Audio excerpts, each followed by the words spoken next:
This work session, regular meeting of the Township Council is called to order. In accordance with Section 5 of the Open Public Meeting Act, Chapter 231, Public Law 1975, be advised that adequate notice of this work session, regular meeting of the Township Council of the Township of Franklin, County of Somerset, was made by the posting on the bulletin board at the municipal complex and transmitted to the officially designated newspapers a list of dates annually indicating that this work session regular meeting would take place at the Franklin Township Municipal Complex at 7:00 p.m. on Tuesday, December 10th, 2013. In addition, a copy of this notice is and has been available to the public, is on file in the office of the municipal clerk. Please stand for the Pledge of Allegiance and remain standing for the invocation, which will be given by Councilman Brian Regan. I pledge allegiance to the flag of the United States of America and to the republic for which it stands, one nation, under God, indivisible, with liberty and justice for all.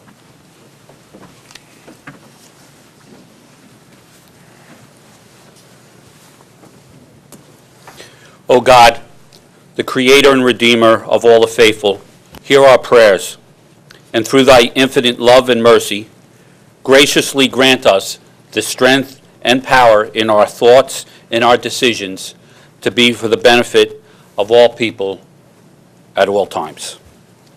Amen. Amen.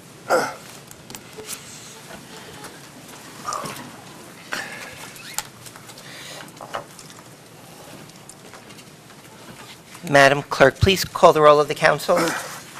Councilman Chase. Here. Councilwoman Francois. Councilman Kramer. Here. Mayor Levine. Here. Councilman Prasad. Here. Councilman Regan. Here. Deputy Mayor Sherman. Here. Councilman Vasanella.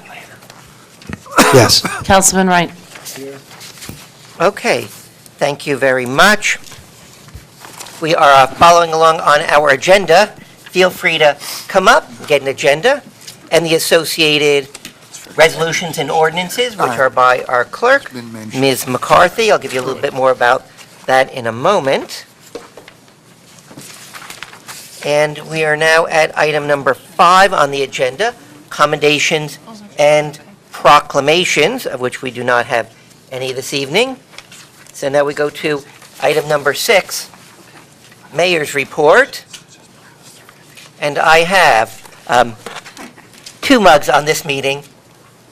Just briefly, one is from North Carolina, because that's the new adopted home of our former mayor, Joan Botcher, who passed away this week at the too young age of 75 years old. When I first became a councilman, she was the mayor, and although didn't always agree with her, she was always kind and respectful to me. She was a councilwoman, a deputy mayor, a mayor, so I note her passing. The other one is from Gettysburg, Pennsylvania. This last month, we passed the 150th anniversary of the Gettysburg Address, and from, of course, by President Abraham Lincoln. And in about 4 minutes, this gentleman voiced the meaning and loss of a war that had more deaths and injuries than any other war in U.S. history. I think we should remember his words, obviously, but also the feelings of those who were in that battle.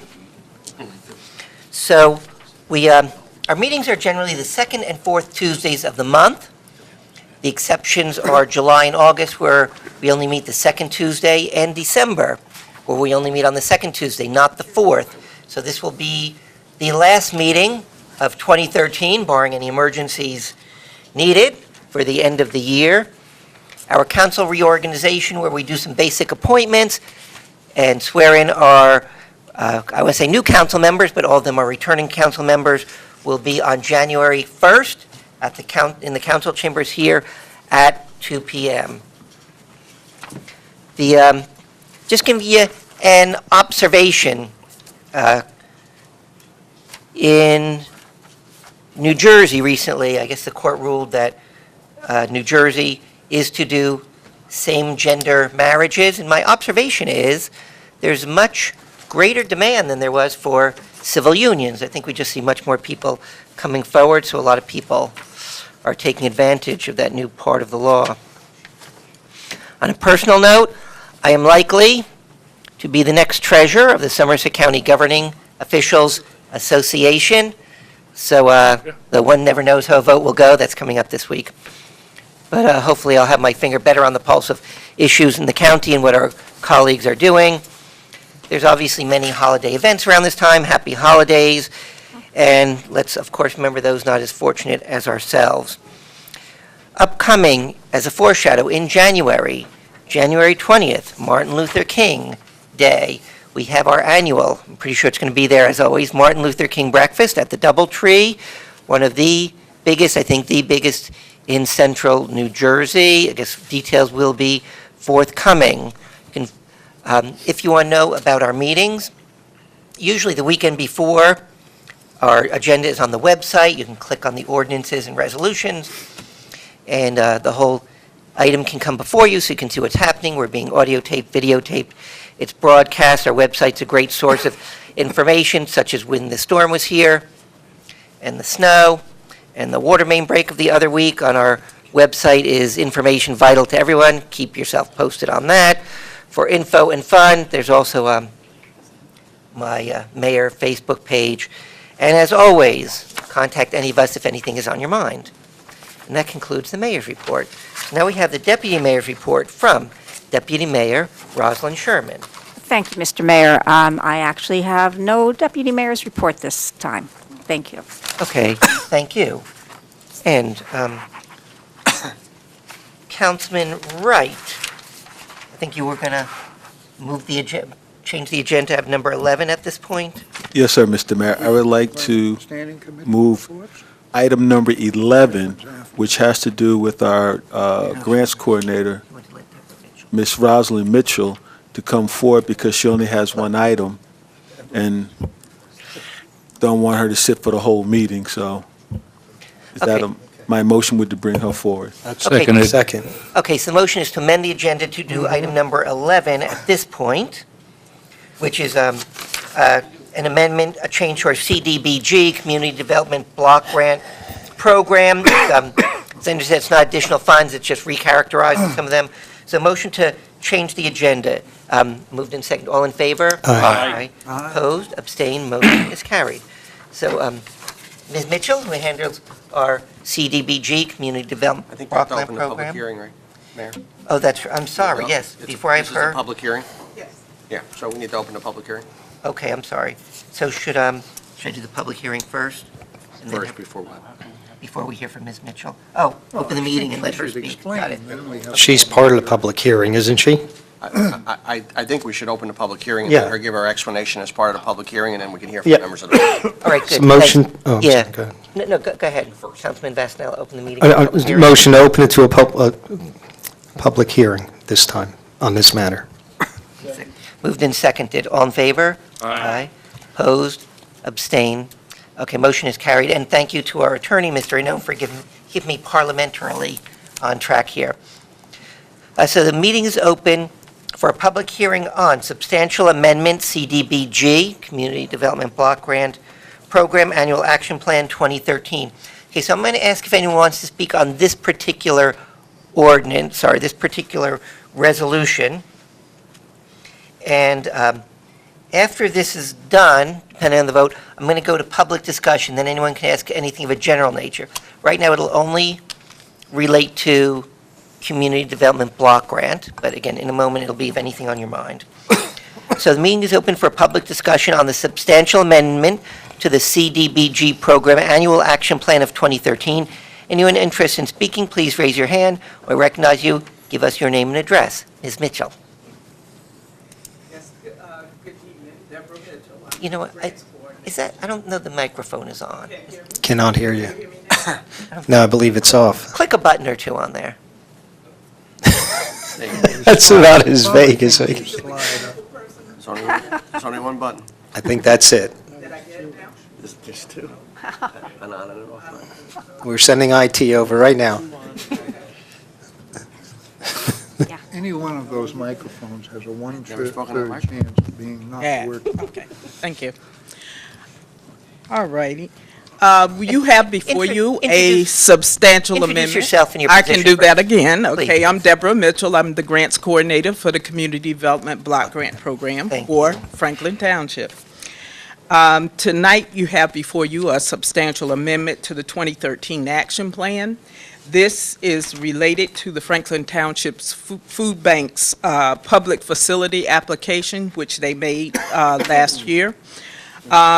They are requesting to change the activity.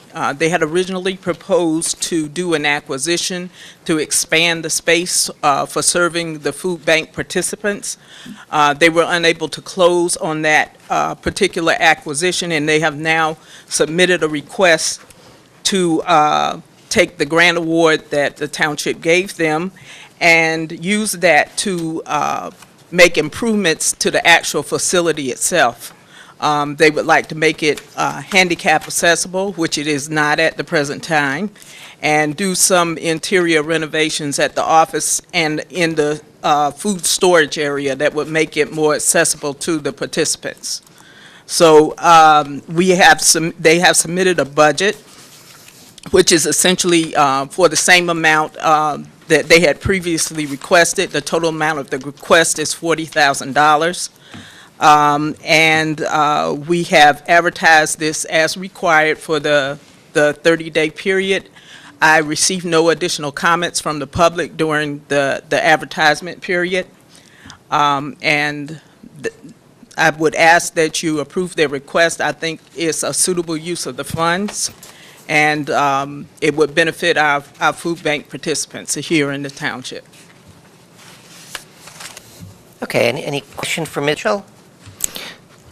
Yeah. Mr. Mayor? Councilman Regan, Councilman Snell?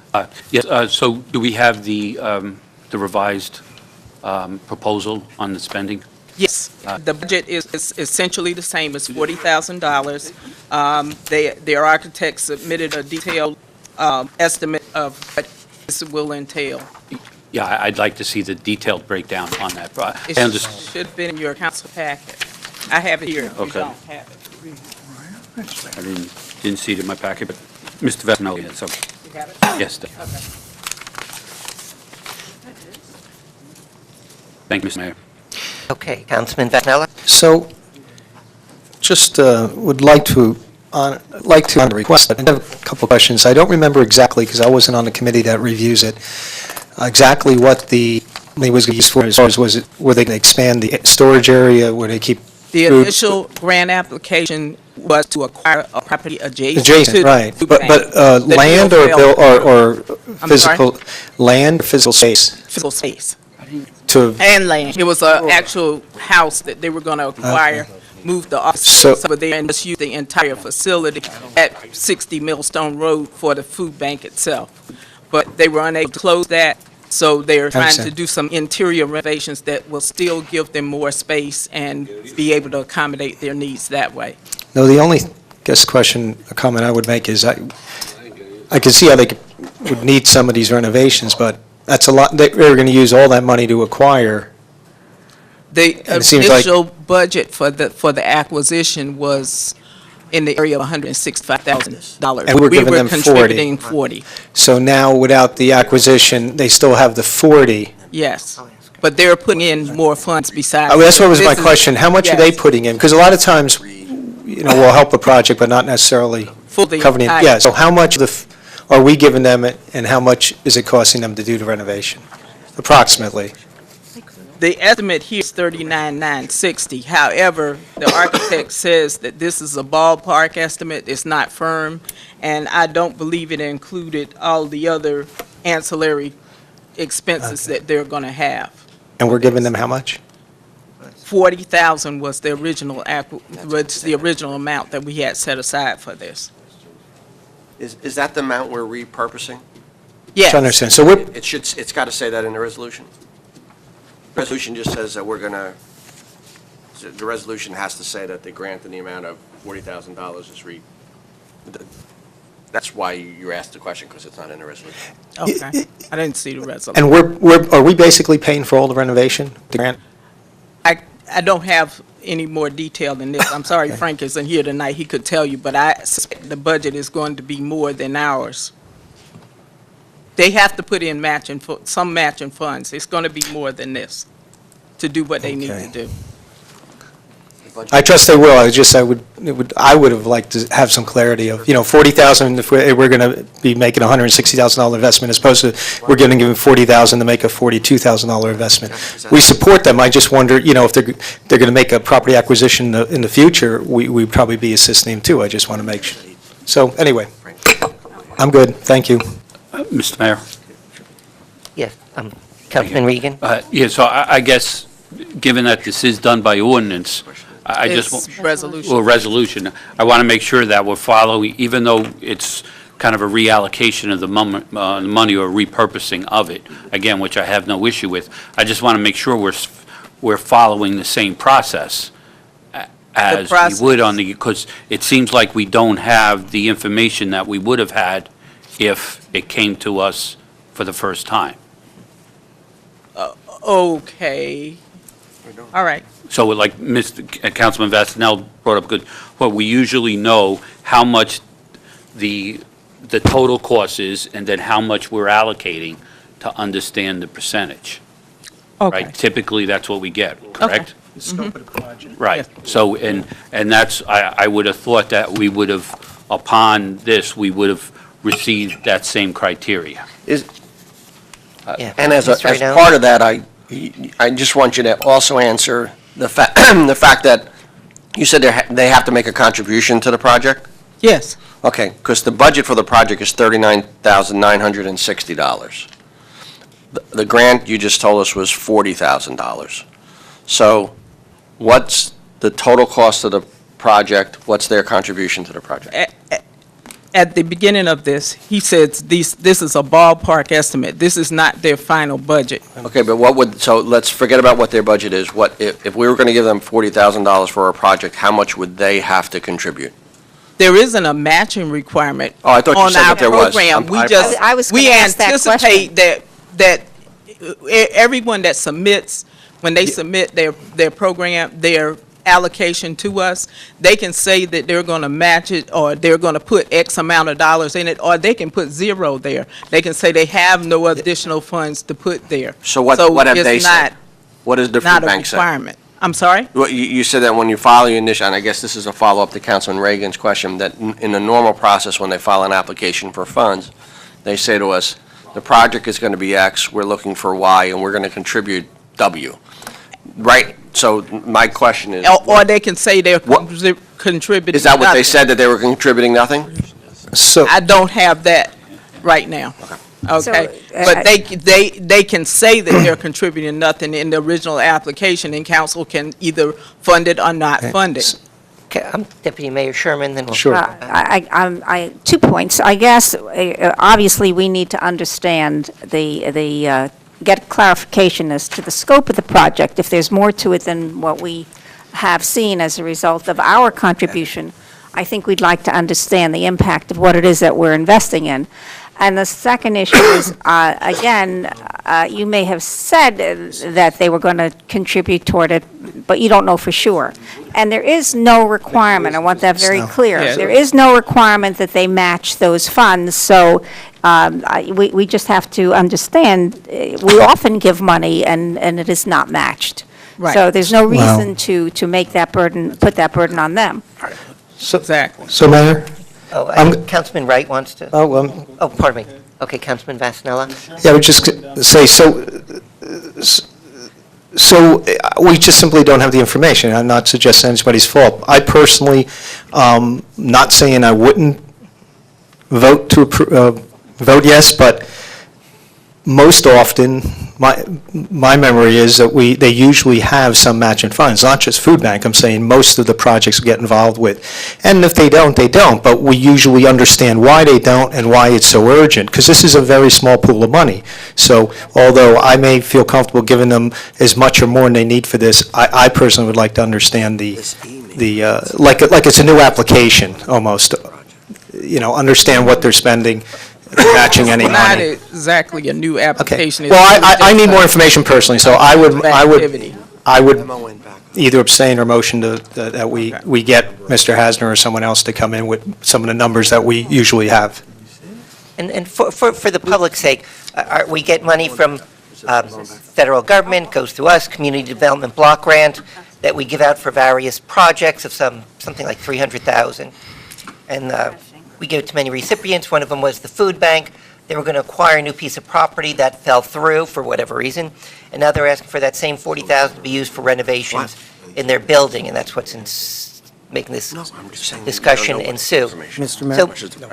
Councilman Kramer? Right, yeah, so the way I see it, I'm looking at a plan, and I'm looking at a letter from Jimmy Gassane to Frank Hasner that, it's not a completely itemized list, but it tells us the air handler is $5,000, the walls, construction, the automatic door opener is $20,000, the new client service window, countertops, et cetera, $7,000, and it goes down the list for a total of $39,960. He does say that these are ballpark numbers.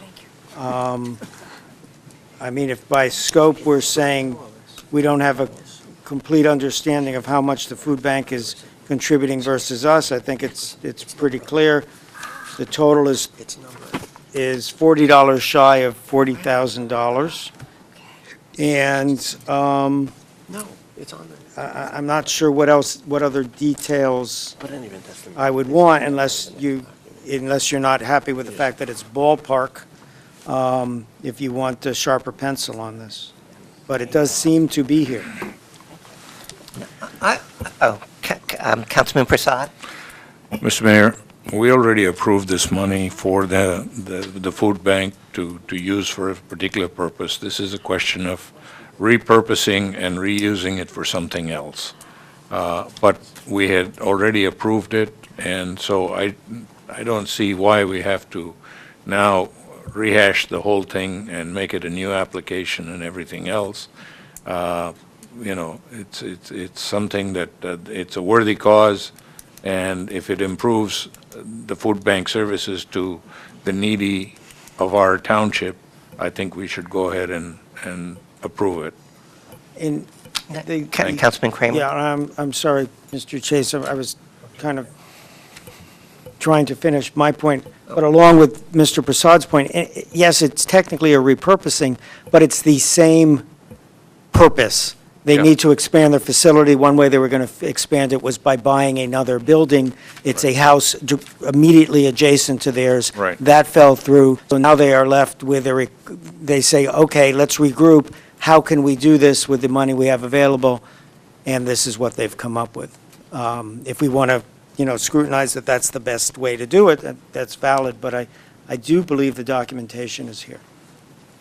Now, if I were, we had other applicants that we did not fund, is that correct? Or funded? No, sir. We funded everyone this year. Every single person that applied. Okay, so there was no organization that there was no one we turned down this year. No, there Usually was we not. do. Okay. Yes, we did. Except in the public service category, which we cannot exceed 15% of our budget. We made a rational decision to allocate the funding as best we could. But in the public facility category, all applicants who applied received the full amount of their requests. Okay, so by public service, that's the soft money, so to speak. Right. You use 15%, and the rest is brick and mortar hard assets. Did we did the full 15%? In public services? A little bit shy of it, but it's safer that way so that we don't go over the Okay. cap. Shy is like 13, 14, not 3%, right? 3%. 14.5%, yeah. Okay, Okay. all right. Councilman Chase? Can I just ask a question? Oh, go ahead. Councilman Chase, Okay, go right ahead. Councilman Chase, and we'll go to Councilman Wright. Go ahead. Just to put in my 2 cents, it seems to me Ms. Mitchell has been fairly clear. They've presented a reasonably detailed plan with estimates, and it seems to have been designed to come in within $40,000. And if it runs over 40,000, they will have to cover the overage. And presumably, if they come in under 40,000, they'll give us some money back. Actually, they have to submit on a reimbursable basis. So if they don't exceed the budget, we don't give them the money. It stays in our budget. So they put out the cost, give us an invoice, and we reimburse them? Exactly. Okay, thanks. Councilman Wright? Councilman Chase took care of business for me. That's fine. That's fine. Okay. Other question for Ms. Mitchell, then, if the resolution is moved and seconded, well, we can have a council discussion also on it. Anything else? Okay. Ms. Mitchell, thank you. Any other members of the public want to speak on this particular resolution? Mr. Mayor, could you explain that again for me, please? I missed that one. Oh, I was just seeing if anyone else wants to speak on this resolution. If no one else, then we'll vote on the actual resolution. I was seeing if anyone in the public. After this, then the council can certainly have a discussion to its heart's desire. Mayor, seeing nobody coming forward, I move that we close the public session. Second. Moved and seconded. All in favor? Aye. Opposed, abstained, motion is carried. So the public hearing is closed on this resolution, and now we're going to vote on the actual resolution itself, which is 11B on the agenda that was moved up to before number 8. So after this, we'll get to our general public discussion. So this is Resolution 13-550, authorizes the substantial amendment to the CDBG Community Development Block Grant Program Annual Action Plan 2013. This is presented to the Township Council for adoption. Is there a motion for this resolution? So moved. Seconded. Second. Moved and seconded. Is there discussion? Just my own, just that it was, seeing we take a long time for deliberations, and this was brought to us, I think that was good that the council had a discussion and question and answer, just each person could feel like they know what's going on, and having it fleshed out, so that's all. Any other discussion? Ms. McCarthy, please pull the council on 11B, Resolution 13-550, please. Councilman Chase? Yes. Councilman Kramer? Yes. Mayor Levine? Yes. Councilman Prasad? Yes. Councilman Regan? Yes. Deputy Mayor Sherman? Yes. Councilman Vasanella? Yes. Councilman Wright? Okay, motion is carried. Okay, so, thank you very much. We now go back to public discussion, which is item number 8.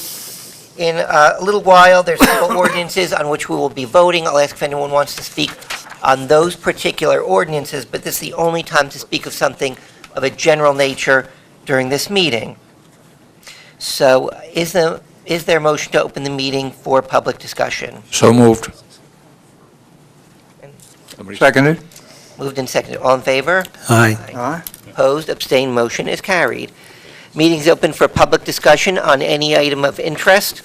And as is our policy, you'll raise your hand, come up to the microphone, give us your name and address. Please note we're being videotaped, audio taped. As is our policy, each person has 5 minutes to tell us what's on his or her mind or ask us any questions. There's no yielding of time, come up only once per meeting. We're glad to hear anything on your mind. Please address all your questions to the council, and if we can answer, we will do that. If not, we will certainly try and get back to you. So anyone interested in speaking, please raise your hand, and when I recognize you, come to the podium and give us your name and address, please. Yes.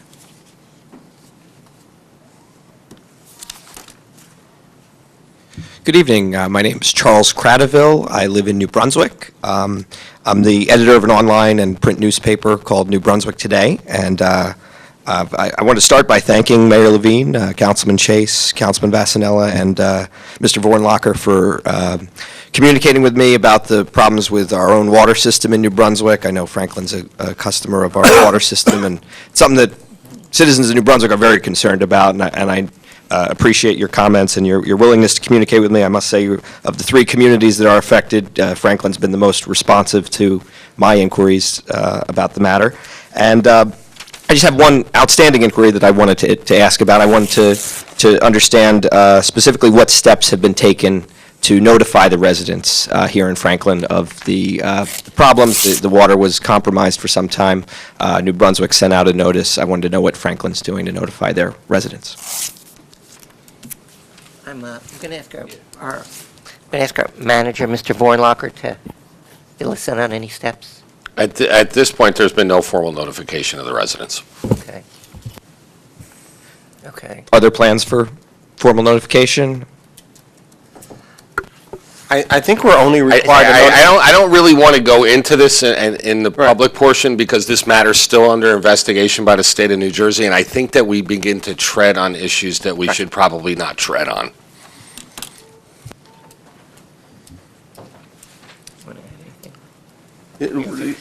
So our town attorney, Mr. Reno. Nothing else. Okay. Okay, well, thank you. I hope that you take steps to notify the residents, and you can read newbrunswicktoday.com for more information about what's going on. Thank you. Okay, thank you very much. Okay. Anyone else in the public who wishes to speak to us? Speak to the council? Seeing no one, I move we close the public session. Seconded. Moved and seconded. All in favor? Aye. Aye. Opposed, abstained, motion is carried. Thank you very much. We're next at item 9 on our agenda, standing committee reports. And our 5 standing committees, these are committees of which are made up of council members. The first is administration. And I'll speak to that. Deputy Mayor Sherman? Yes. It was rather a short meeting, but some good things. I don't know whether everyone is aware that our website is being redesigned, and I have not seen it personally, but I've heard comments of those who have and have gotten training, and it's going to be quite a step up from where we are today. Hopefully, we'll see it the beginning of the year, if all goes well. I'm hoping for the reorganization meeting, maybe. I mean, it's off the development server, and we're beginning all the department meetings with IT to actually deal with the content of each individual's page. Great. So the biggest recreation was done today. Wonderful. So it's definitely moving forward. I think our residents, as well as the employees, will find this a wonderful new site. I understand it's beautiful, number one, and there's a lot of ease in maneuvering, which is not the case with our current website. So, again, I'm very much looking forward to seeing that introduction. So I'll just add one more thing to that. I think the biggest and most important function of this website over our current website is we have full control over the website and its content and our ability to update it live versus having to go through a webmaster makes it much more functional and much more timely as we begin to add content to the page. Wonderful. That's certainly going to be a benefit to us all. The other thing that was discussed, we have, our manager has initiated an employee recognition program, and I think it's wonderful. We're having worked for corporations. Many corporations do this. God bless you. My goodness. Many corporations do it, and I'm really happy that our manager has stepped forward and made this part of his management program. And I'm happy to announce our first employee of the month, and that's Ginny Woodbury. Many of you who come to the clerk's office, to the window, will know and recognize Ginny immediately. She's the gray-haired lady who sits in the back, who's always helpful and enormously knowledgeable. She went out of her way to accommodate election board workers and stayed quite late the evening before the election, so they didn't have to show up at 4 o'clock in the morning to pick up their packets. So that was done totally voluntarily on her part and was recognized for that. And I think it's a wonderful program, and others will come up as we go forward, as managers start looking for good things to talk about with regard to their employees. And those are the major issues of the admin meeting. Okay, thank you. Mr. Mayor? Yes, just a Councilman Prasad? comment. I think it's an excellent idea, except I think we should actually present and recognize these people, maybe at a council meeting or whatever, and that way it adds a little more oomph to it. So that's just a Yeah, suggestion. that may not be something they might want to do. Yeah. That means they make them stay late. Yeah, it's 7 o'clock at night, but it's a good thought. I understand where Yeah. your heart is at, but I'm not sure that would be a benefit. We'll leave it up to the manager to recognize them before a council meeting or whatever. We'll do it by Skype or Yeah. something. We don't want to penalize them for Right. being good performers. And if it weren't Ms. Woodbury, I was going to vote for Councilman Wright. You're an employee, right? So. If you're an employee, you came in second, I think. I try. I try to do a good job, and I'm glad I came in second to Ms. Woodbury. Yeah. She is good, so I'm glad. Okay, and that's it, right? Yes. Okay, thank you. Financial oversight, Councilman Kramer? On financial oversight, we discussed the retirement benefit ordinance, that's item 16B, ordinance 4045-13. A number of council members had questions about that. I believe it was also discussed briefly at the admin meeting. The recommendation of the Financial Oversight Committee was that we need to learn more about that. So I'll be making, well, the recommendation was that we table that ordinance for now. So when that comes about, I'll formally ask that it be tabled. You could do it.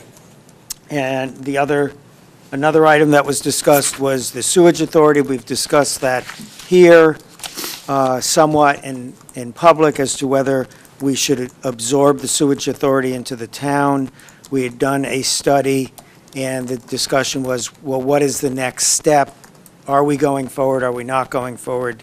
And the decision was that we were going to have the accountant who did the study come to speak to us, along with Mr. Renone, who has been involved in, or his firm at least has been involved in several of these procedures, so that they can help us study the document so we would have a full handle on it and could make a recommendation. And the last was a good item of the mayor's, the tax attorney reports to us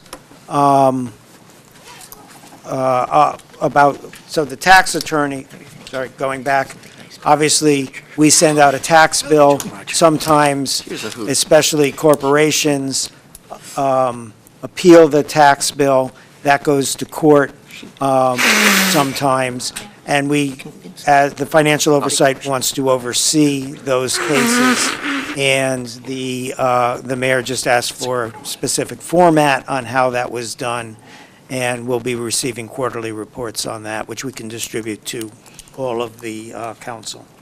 And that concludes the financial oversight. Thank you.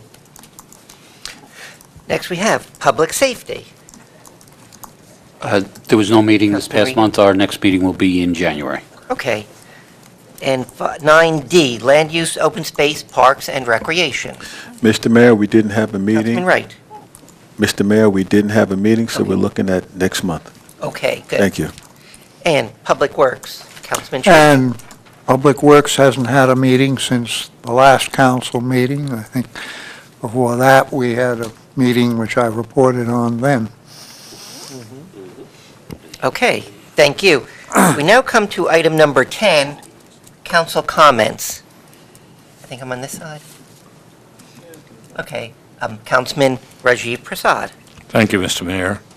Firstly, I'd like to wish happy holidays to everybody and just stay safe in this winter weather. Oh, pardon me.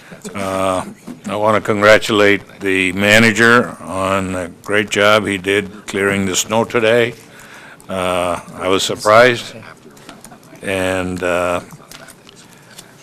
we lost a great leader in Nelson Mandela, and he embodied forgiveness of his enemies, which is a rare quality. And with that, Mr. Mayor, I forgive you for everything you have done. Okay, that's going to take a long time for you to... On a more serious note, we will be unveiling a portrait of Dr. King on the 7th of January, and that will be in honor of his birthday coming up. It's been something that's been in the works for a while, so please do turn out for that. Thank you. Okay, thank you. Councilman Carl Wright. Mr. Mayor, I only have one thing to say. I want to thank Councilwoman Sherman for bringing up Ms. Woodbury, a hard worker, and thank you very much. That's all I have to say. Okay, thank you. Councilman Phil Kramer. Thank you, Mr. Mayor. Councilman Sherman was the first one to bring it up in public. We had discussed it a little bit in financial oversight before that, and it was discussed at the last council meeting, and I'm talking about energy aggregation. Energy aggregation is a way that essentially the town can, the municipal government can bring the people together to be one bargaining body to get better rates, primarily on electricity. You could also do natural gas, but I think the focus has been mainly on electricity. Towns have shown in the area of a 15% savings. So we're talking about homeowners could save 15% on their tax bill. I'm sorry, I said that one, sorry, wow. On their electric bill. This is wishful thinking. And see, I'm trying to get reelected already. Thank you for reminding me, for on their electric bill. So 15% is a considerable savings. It's an opt-in for commercial businesses. So commercial people are not automatically included, but they can opt in, and we would want to get them to opt in because if we get a large user of electrical power, then they join us. That gives us even more bargaining power. For the homeowner, all they have to do is nothing.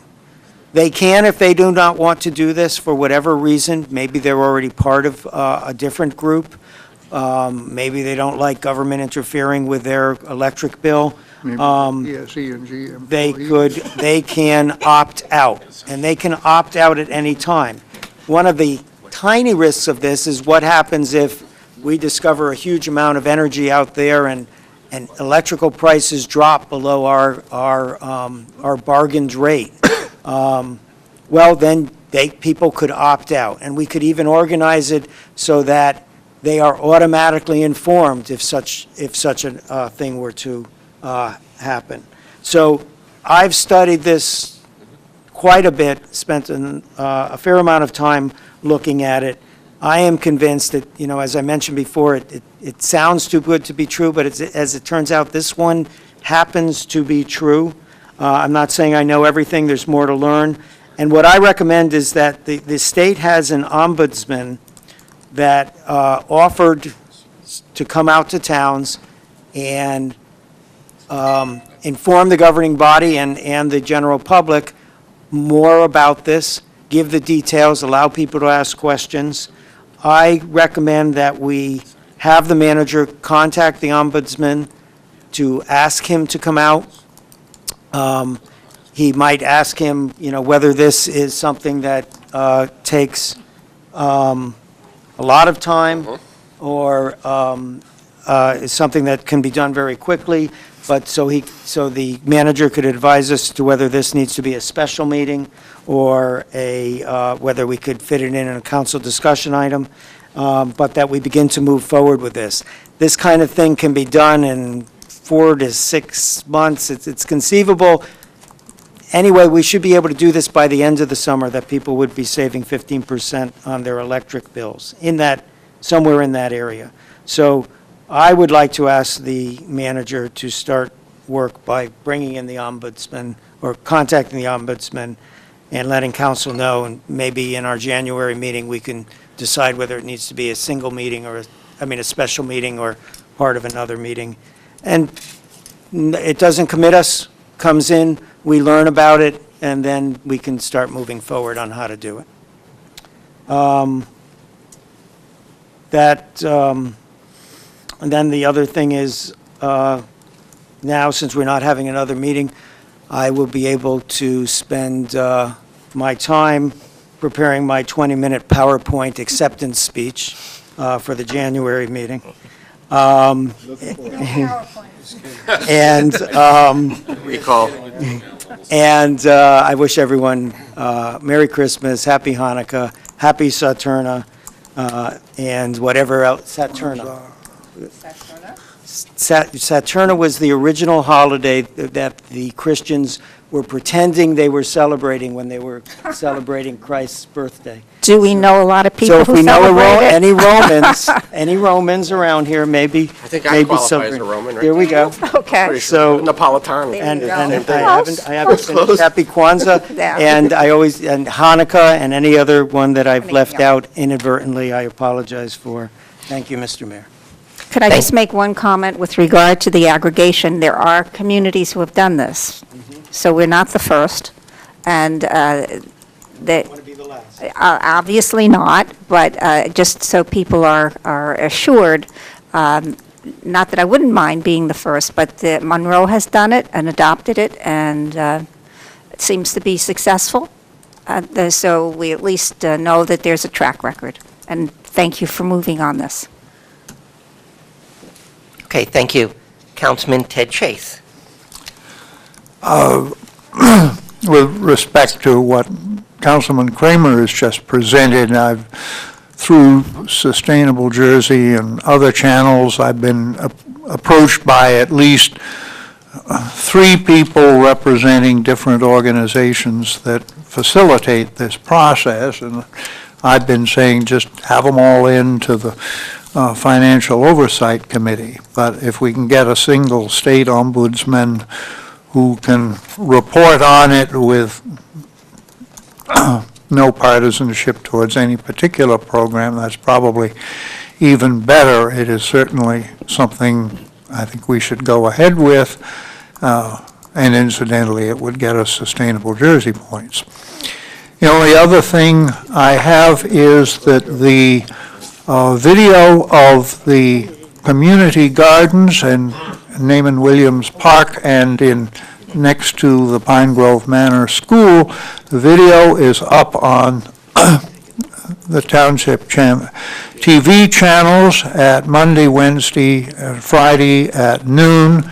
You will find it a wonderful breath of summer now that we seem to be into winter. And I'd also mention that both of these gardens, particularly the one at Naaman Williams Park, have benefited from the community development block grants, which isn't to say that a garden anywhere will be able to benefit from that, but I hope that we'll be able to get more community gardens started. The Environmental Commission wants to form a garden committee to bring together representatives for the various gardens who can share information and particularly help new gardens get started. And happy holidays to everyone. We'll add Boxing Day. And thank you, Mr. Mayor. Okay, thank you. Councilman James Vassanella. Thank you, Mayor. I really was going to say absolutely nothing, but Ted, in response to Councilman Chase, the way that these community gardens are moving along and the potential they have here in Franklin and the way they seem to be moving in general, we may want to think about having a committee of sorts.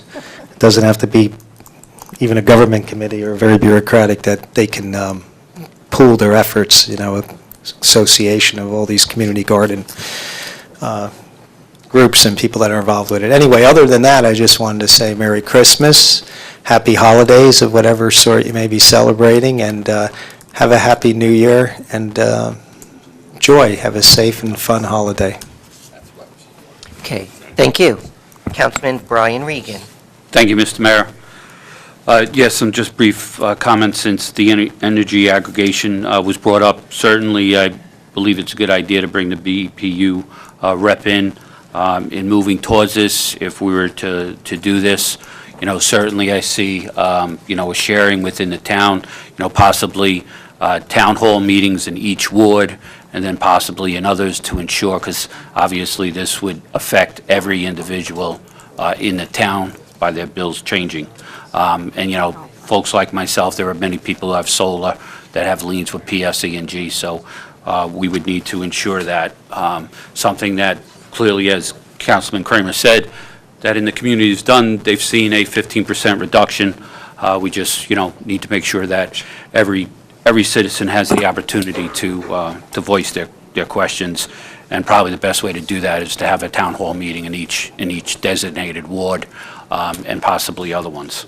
As far as that's really for the comments. I really wish to all those who celebrate Christmas.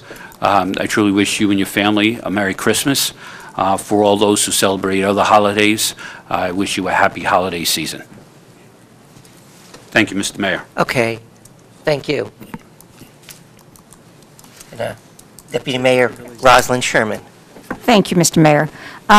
First, I'd like to recognize Councilman Prasad. He is very modest. He has funded several of the portraits that have been purchased and displayed. The portrait of our President Obama. Kimberly, okay. All right. Well, I know you did another, I'm sure. No, we did two. Kennedy and Franklin. Okay, and also now the one for Mandela, so thank you very much. That's Thank you. very civic-minded and a caring gesture on your part. My pleasure.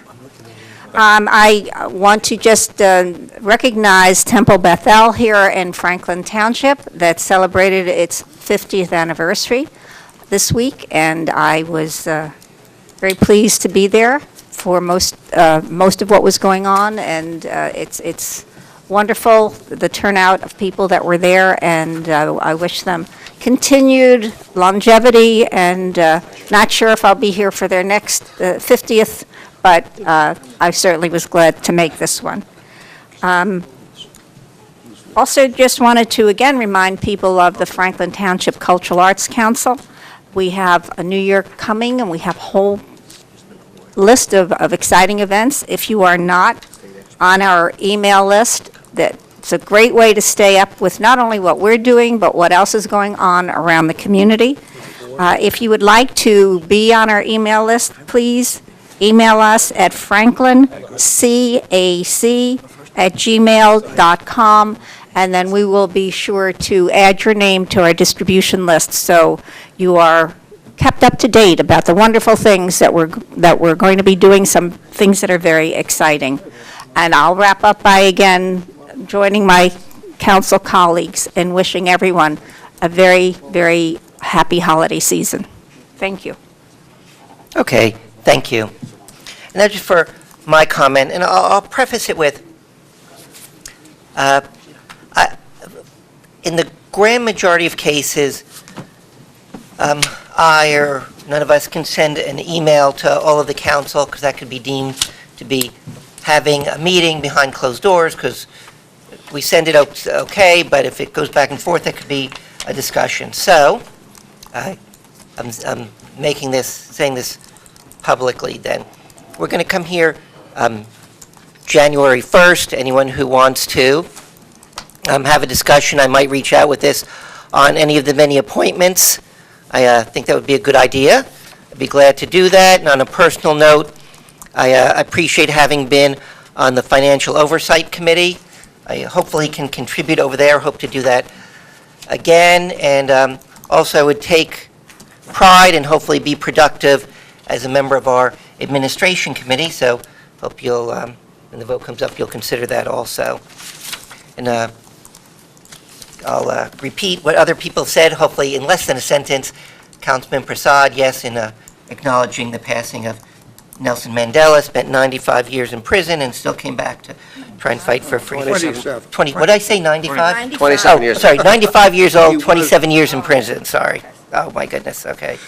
And also a good holiday season, holiday tidings.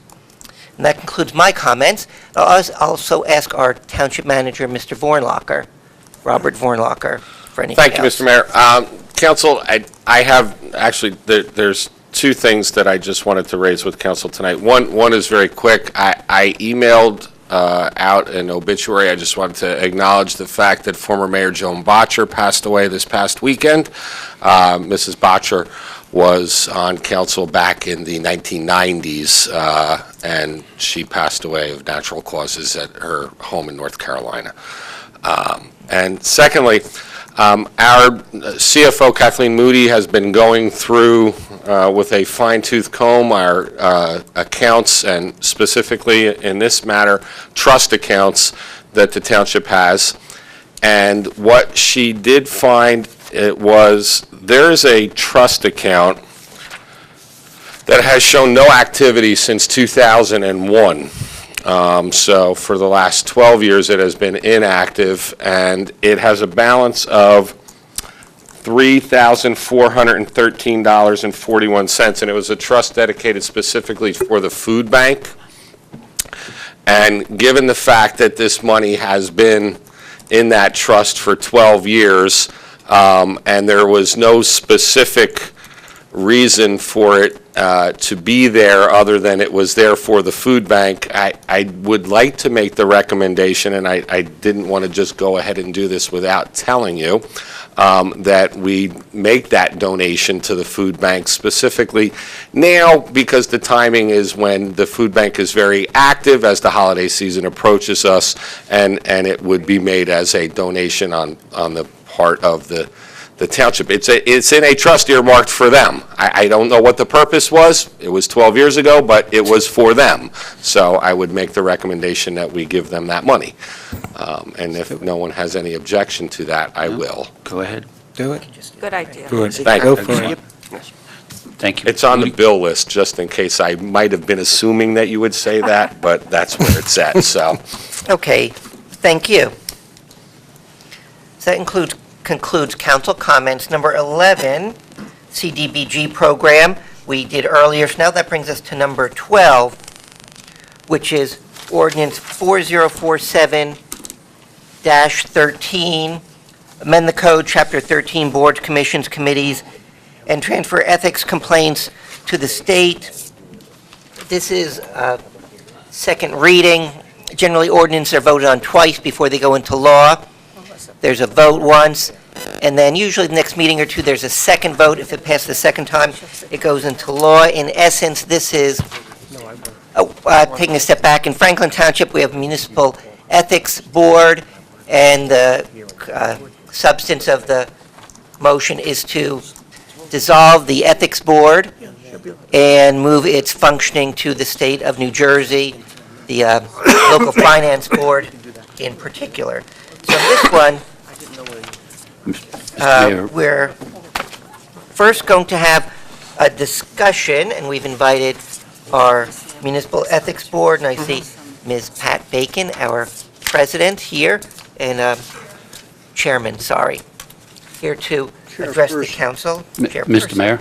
Yes. Just for Councilman clarification, the actual ordinance talks about transferring the responsibility. It's not dissolving. There's no dissolvement is in the ordinance. It's a transfer. Okay, I mean, to Just me, for clarity, as the ordinance is read, I just want to ensure our residents understands what the ordinance says. Thank you. okay. Okay, I'll try this way. We will no longer have a local ethics board, and the state will take over that function. Does that work?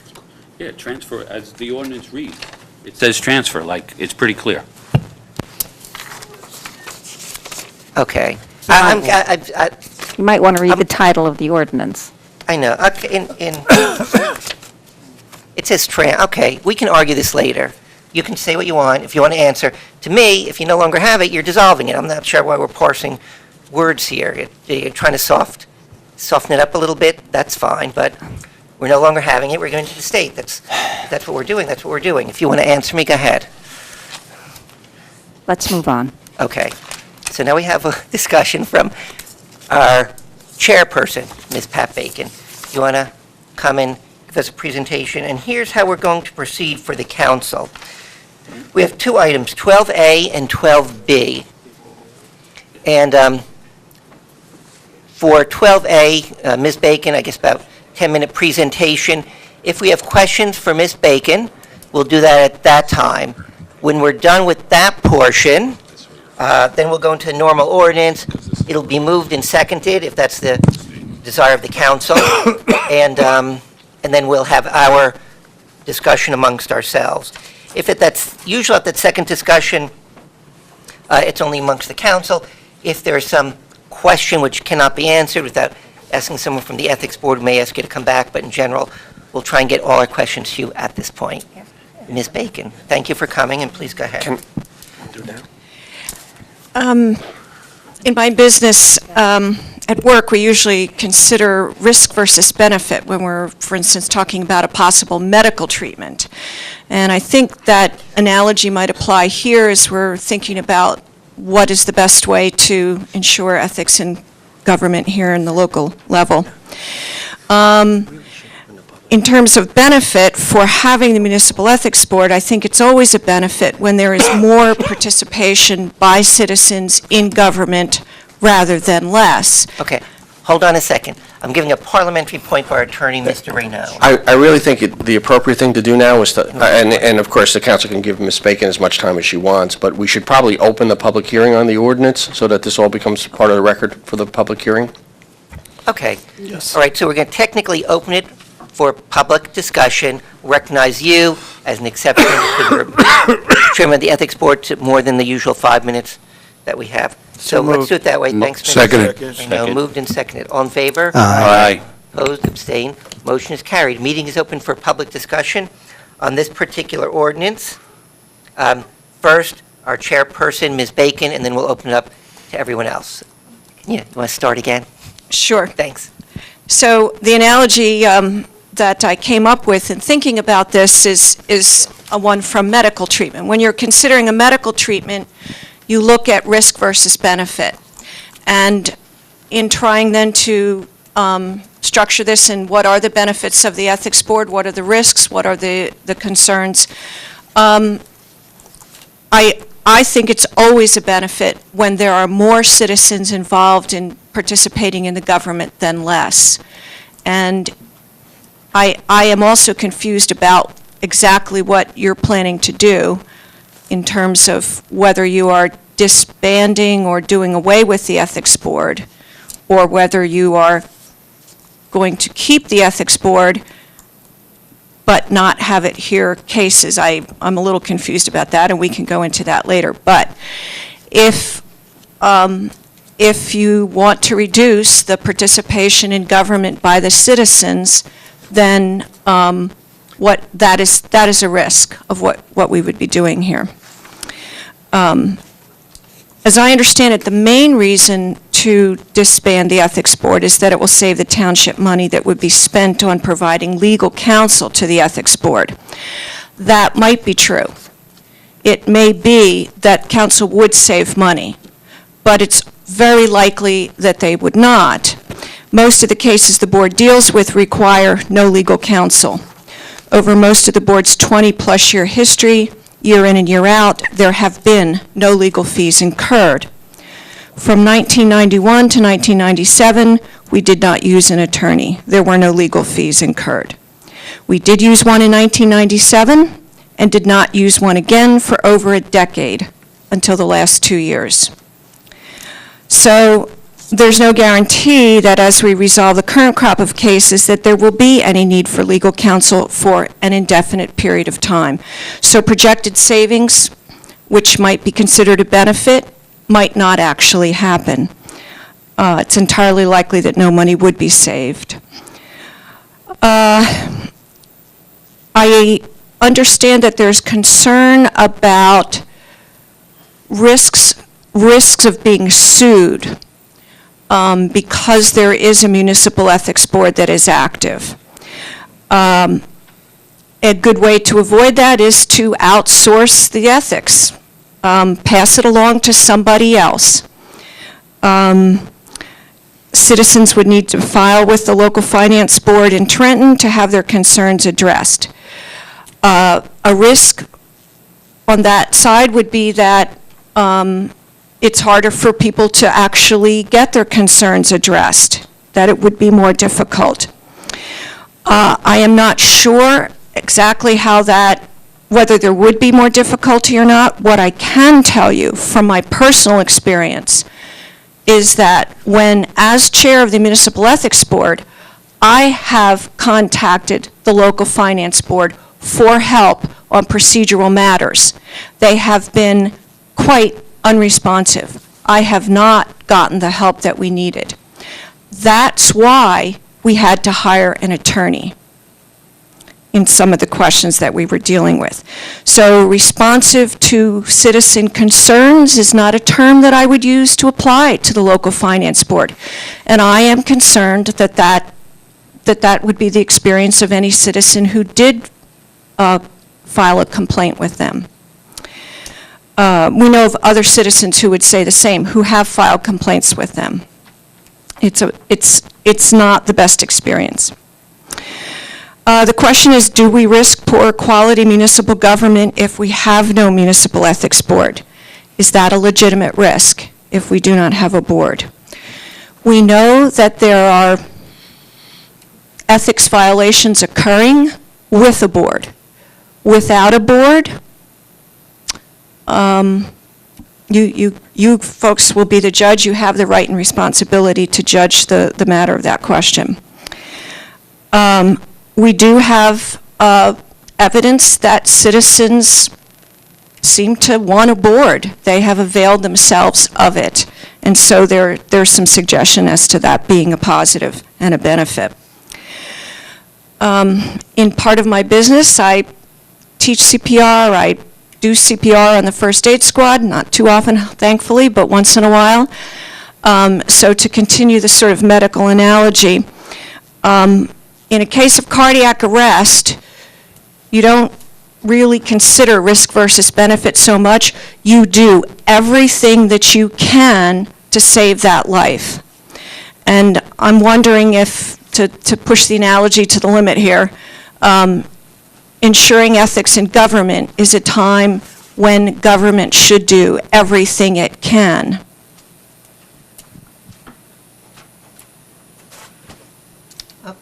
Okay, question for Ms. Bacon or discussion?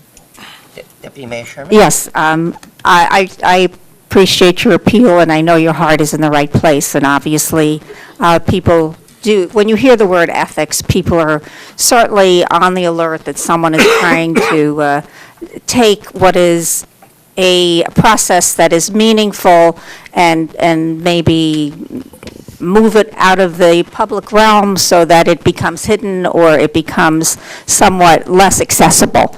And I certainly appreciate your analogy.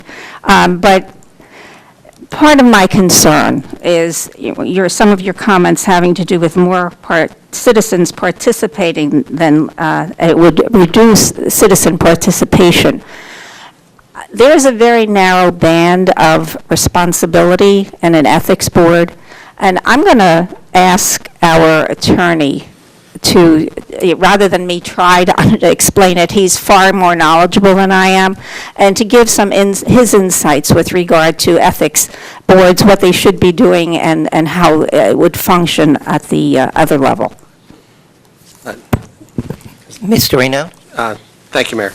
The Local Government Ethics Board is, and people, not people who sit on boards necessarily, but even sometimes people who sit on boards don't understand that it's not a board that regulates good behavior. It's not a board that mediates disputes between neighbors. It's not a board that mediates disputes between government officials. It's a board that adjudicates complaints and renders opinions with regards to the enforcement of the local government ethics law. At its very essence, it's literally quasi-judicial. It makes determinations. It can fine people. It can find conflicts of interest that could literally affect people's jobs if you're talking about government employees. It can affect people's offices if you're talking about appointed officials or elected officials. And it has a very narrow scope of what it can or it can't do. It's the common misconception is that somehow ethics are different from town to town or different from county to county. The local government ethics law prescribes what is a conflict, what's not a conflict, what's ethical and what's not ethical, what's legal and what's not legal. The boards, so having different boards in different towns reach different conclusions is never good for anybody because, frankly, while sometimes I think that local ethics boards don't understand, but local government employees do understand that they have an enormous amount of power. And, for instance, today you heard that, over the course of the last 10 years, there's only been 2 or 3 times when they've called on an attorney. Well, that is a concern to an attorney. And I'm not a doctor, I'm an attorney. And I can tell you that when I seek medical attention, the first thing I want to know is that the guy who's providing me or the woman who's providing me medical service is really trained to provide it to me. So that really becomes the issue with regards to local government ethics board. So when you talk about the bandwidth, it is a very, very narrow problem. Part of the problem is with this board and with other boards, and I'm not just saying this board because I see this in other places too, is that, for instance, I know a local government ethics board which fielded a complaint because somebody's daughter did not get playing time on the travel soccer team because there was a conflict because the girl who got the more playing time was the daughter of the coach. Therefore, there's a conflict, and that complaint goes on. That's the problem. Now, I'm not saying that this board does that, but the problem is that without a staff who are trained lawyers, investigators to understand, sometimes complaints go on for years and years and years, and of course, our ethics board has seen those complaints do that. And so on the first instance, and I know this sometimes it's heresy when I say stuff like this, is not spending money on an attorney can cost you money on attorneys.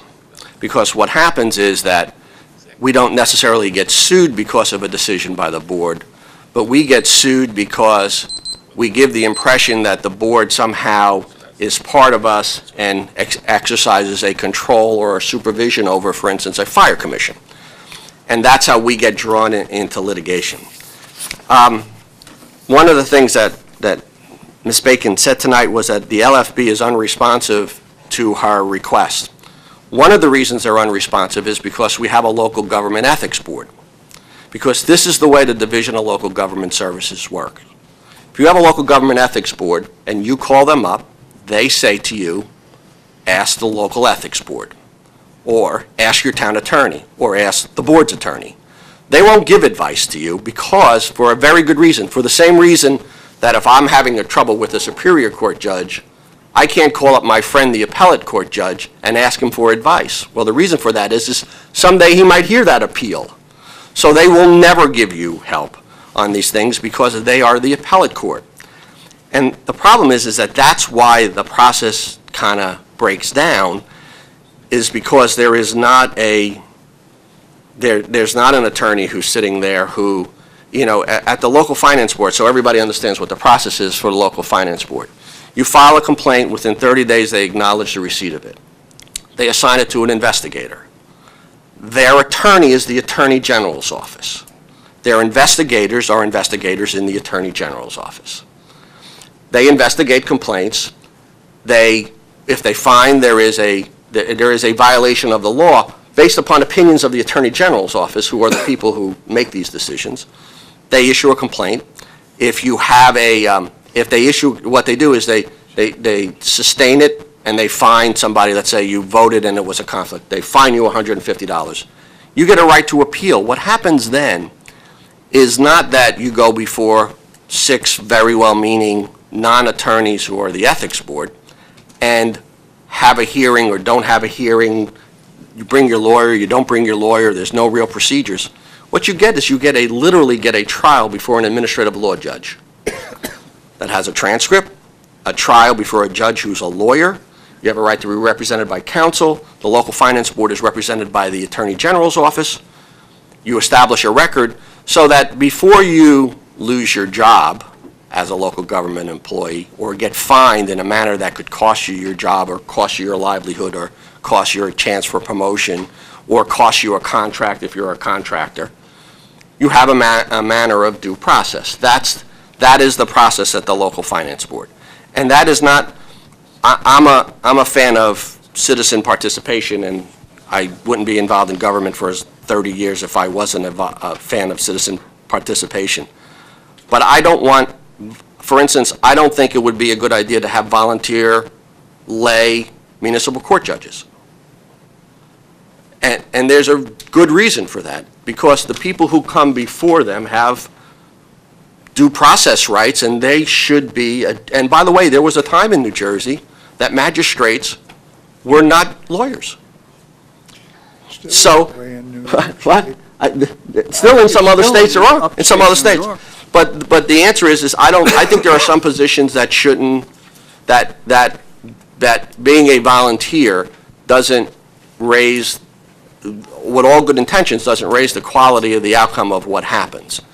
And remember, this board is fundamentally different than a zoning board and a planning board, some of which exercise quasi-judicial interpretations, because, for instance, the zoning board interprets the zoning ordinance. So you say, okay, Lou, that's what a judge does, interprets a law.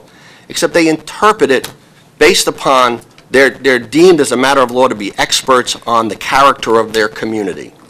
That is something that volunteers and citizens are experts in, and judges defer to that. But on a question of ethics, is this or is this not a conflict under the law?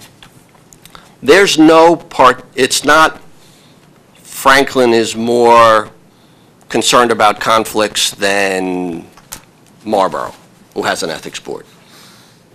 Because it's either is or it's not. And you appeal to, and by the way, in terms of how long the process takes, if you go to our local ethics board and it takes 2 years or a year or 6 months to go through that process, you know where you appeal to? The local finance board. And that same process begins again. So this is actually an extra layer of government, and I think that and I don't remember it. Councilman Kramer will remember, and I won't, who said justice delayed is justice denied. But sometimes it is, because sometimes having to go through 2 or 3 years or 4 years of having, there's a complaint against me, and that's a concern. And so I think that in total, when you consider, the answer is for us to do an ethics board right, we should spend $50,000 a year and staff it with an attorney, because the way it should be done is complaints come in, they go to the attorney, he reviews it, he determines, make a preliminary determination whether you even have jurisdiction. It goes to the board takes 45 days, they make a determination, they issue a finding, and there's one public hearing, and the board meets every month, and if you're not going to do that, then then that really is the issue. And I think where council has struggled with a little bit, and I don't want to speak for council because they're all here, is the issue of if we're not going to do that and we're going to piecemeal it, we're ultimately going to get ourselves in trouble, because ultimately one of those people who has been under the cloud of a complaint forever, it becomes an issue. The other problem we have, frankly, the other problem that I have from my role as the township attorney in managing the township's legal services is I find that an inordinate amount of the complaints don't really have anything to do with the township government. So we are now funding the ethics mechanism for other governmental entities. For instance, the fire district is funded by a fire tax. It's a budget they control. They don't contribute a nickel to the township's legal budget. They have their own attorney. And that's this way, at least, the state of New Jersey takes it over and handles it. And that's just kind of I don't know if I answered your question, and sometimes I talk too much, but I thought that kind of is the context of it. I do have one question, if I Deputy may. Mayor Sherman? With the local finance board, are there timeframes beyond the 30 days they have to respond? Is there a limit on the length of a case, or is there anything that keeps it within a tighter timeframe? I'll check. I know that they do that. I know that they have 30 days to acknowledge it and to begin an investigation and to notify everybody that there is a complaint. But normally it takes as long as the investigation takes. The other thing that the local finance board does, which is kind of an interesting side part of it, let's assume for the sake of argument that there's a complaint and the underlying activity is actually criminal. They will review that application and they'll send it to the Attorney General's office. It immediately goes there. I can actually answer that question. The state law, and your insight is very correct about that sort of balance between trained and untrained, or qualified and unqualified, depends on how you want to look at it. And some of the points that you're raising, Mr. Renone, are probably, we can lay those concerns at the feet of the legislature who created the law. Right. And that is part of the problem. The law is the law creating both the local finance board and the municipal ethics board was created by legislators and not attorneys, or maybe they had help, but in some cases it doesn't seem like it does, like they did, does it? The time requirements that the local finance board observes are exactly identical with what we observe. We are patterned exactly after them. So a case can go on for 4 years at the local finance board as it has with our... Let's talk about some of the reasons why cases go on. In some situations, it's the body that we need documents from may not be that responsive to providing the information that we need. And let me go back to some other things. The concern about somebody's job. So yeah, we can fine people up to $500. The only other thing we can do is notify the body that appointed an individual that they were found in violation of the ethics code. However, most of the time, the complaint, from our point of view, is kept confidential from start to finish. We only reveal that there is a complaint filed against a person after it's considered and done with 2/3 vote of the board. And that would only be done, and to my knowledge has never been done, if there was some overriding public concern that the information about it would be known. But All our minutes... Except that that's all, once you're concluded, it's a public record.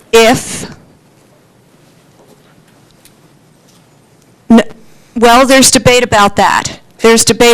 So, and we have, somebody could make, but it's entirely possible for someone to have a complaint filed, and that person never knows about it, because we find that it's not reasonable, it's not legitimate, we don't have jurisdiction, whatever. A complaint that does go forward in the investigation phase, that can take a lengthy amount of time. If the individual wants to have a public hearing, we can have a public hearing, but that means a public hearing. So in one sense, they are choosing to make the matter public. Without their choosing to do that, a complaint could be completed, and it's up to them if they tell anybody it even ever happened. We might find them in violation, they send the fine, and this is another place where the township gets ripped off, in our opinion, is that the fine we levy doesn't even go to the municipality, it goes to the state. It's kind of cute little scheme they've got there. Frustrated us no end. So a person could easily be found in violation of the ethics code, and again, the ethics code is very tight and very strict. And to most people, common sense, it seems to be we can determine whether somebody has violated the code or not. That citizens seem to be able to determine if an action, if it happened, is a violation or not. That's the main part of our job. And in one way, we're like the Minuteman behind there. And the other factor is that it seems like the state legislature set up a system that was not expected to be lawyered up or attorneyed up. That somehow this system was supposed to work without that on the municipal level. And we have been attempting to do that. They're certainly open to debate whether that's a good plan and whether it can successfully be done or not. I'd like But to... that confidentiality precludes a lot of the concerns that Mr. Renone has, I think. Except for one problem, and here's the problem. And with the local government ethics board, if one of our employees is found guilty, we get notified. And we then, for instance, if we have an employee who has that, they're then subject to discipline by us. Though you can only fine them, the fact that you fine them for $150, that could be cause for their dismissal from their employment because it could be dismissal by under our policies. So there's no question about the fact that the fines are inconsequential. It's not the fines, it's the findings of guilt or innocence. The other problem, of course, is that you said that your process follows the board's, and the board's process is that within 30 days they acknowledge a complaint. Within 30 days after that, they send notice to the complainant, they receive documents back. And then they make a determination, and then there's a trial. The problem is this, is that you have gone through that entire process that I just described without benefit of counsel. And I know because my partners and I and many of my partners, for instance, did the ethics training for gubernatorial transition, so we know what it's like to advise people on ethics. I think I was told by the gentleman who runs the Municipal Excess Liability Fund that every year they give an ethics quiz at the League of Municipalities Convention, and they've never had anybody score better than 75% on that, getting it right. So that means that 1 out of 4 trained ethics attorneys don't get right.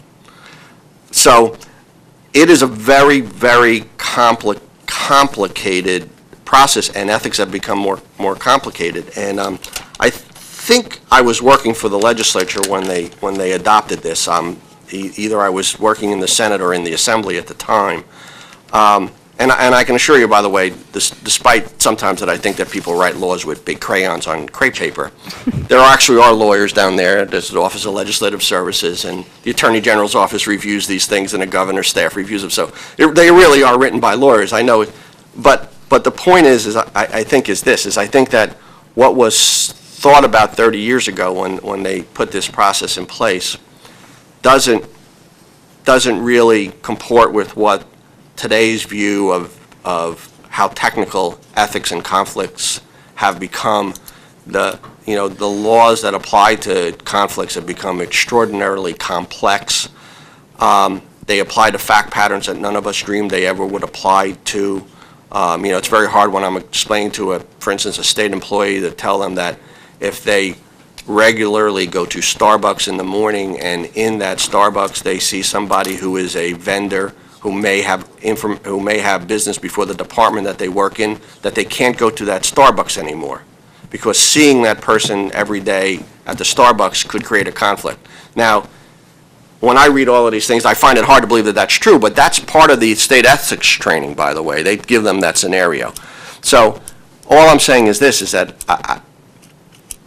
I think the whole point is, much like your medical analogy, in the end is to get it right. I think that's really the issue, and get it right and get through a process that gets it right. That's just my thoughts on it. Mr. Okay, Mayor? are there If- Councilman Regan and Councilman If Chase? Deputy Mayor is done? Yes, for now, anyway. Councilman Regan and Councilman Chase? Your analogy on the medical risk versus benefit seems appropriate. So relative to the risk. So how many members are on the Ethics Board? 6. 6. How many of them go to training on ethics? Well, we've been working through it. So, all Yeah, right. we So let me- have been. Let me work- rephrase the question. With the Finance Board. Let me rephrase the question.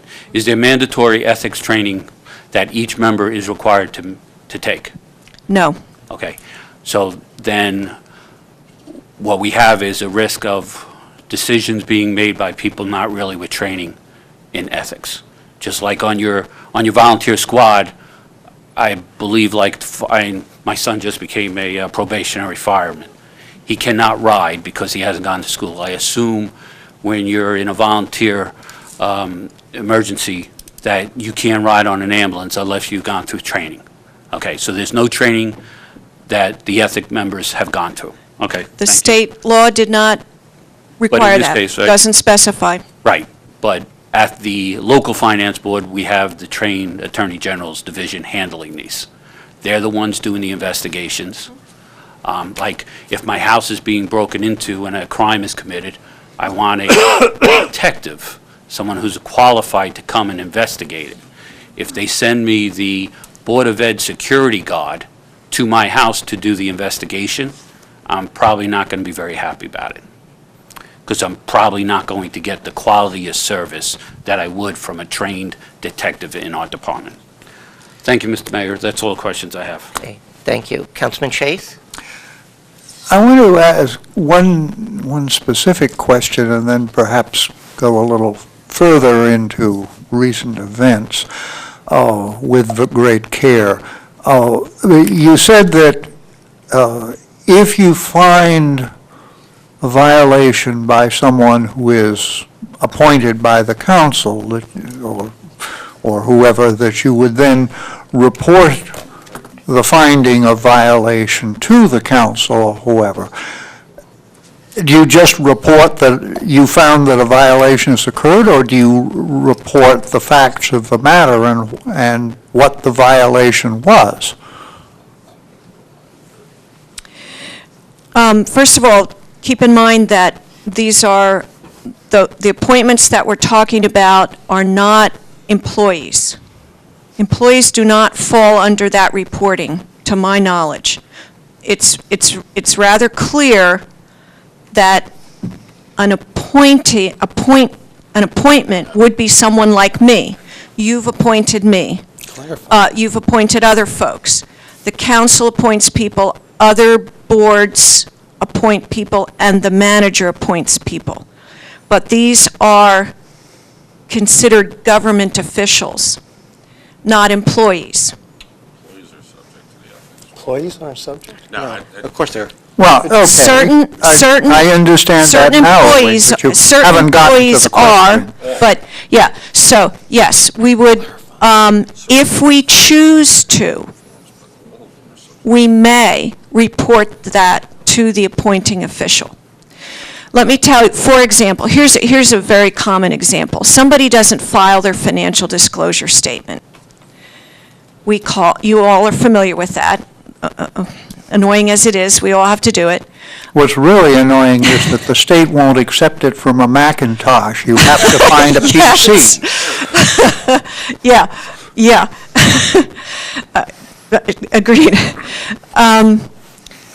And So if, for example, an employee fails to make the deadline, we often will simply contact them, remind them, help them if necessary on occasion. I'm sure we have a great counselor for that in Anne Marie, and other folks helping with that, because it's been quite agonizing for some. Missed the deadline, didn't report, didn't file, probably no one will work with them. Eventually it comes in, great, done, it's over. No, you will not hear about it. Someone who absolutely refuses to obey state law, we feel we would have, will not file, does not file, then we would feel we would have a responsibility to let the appointing body know that that individual is in violation. But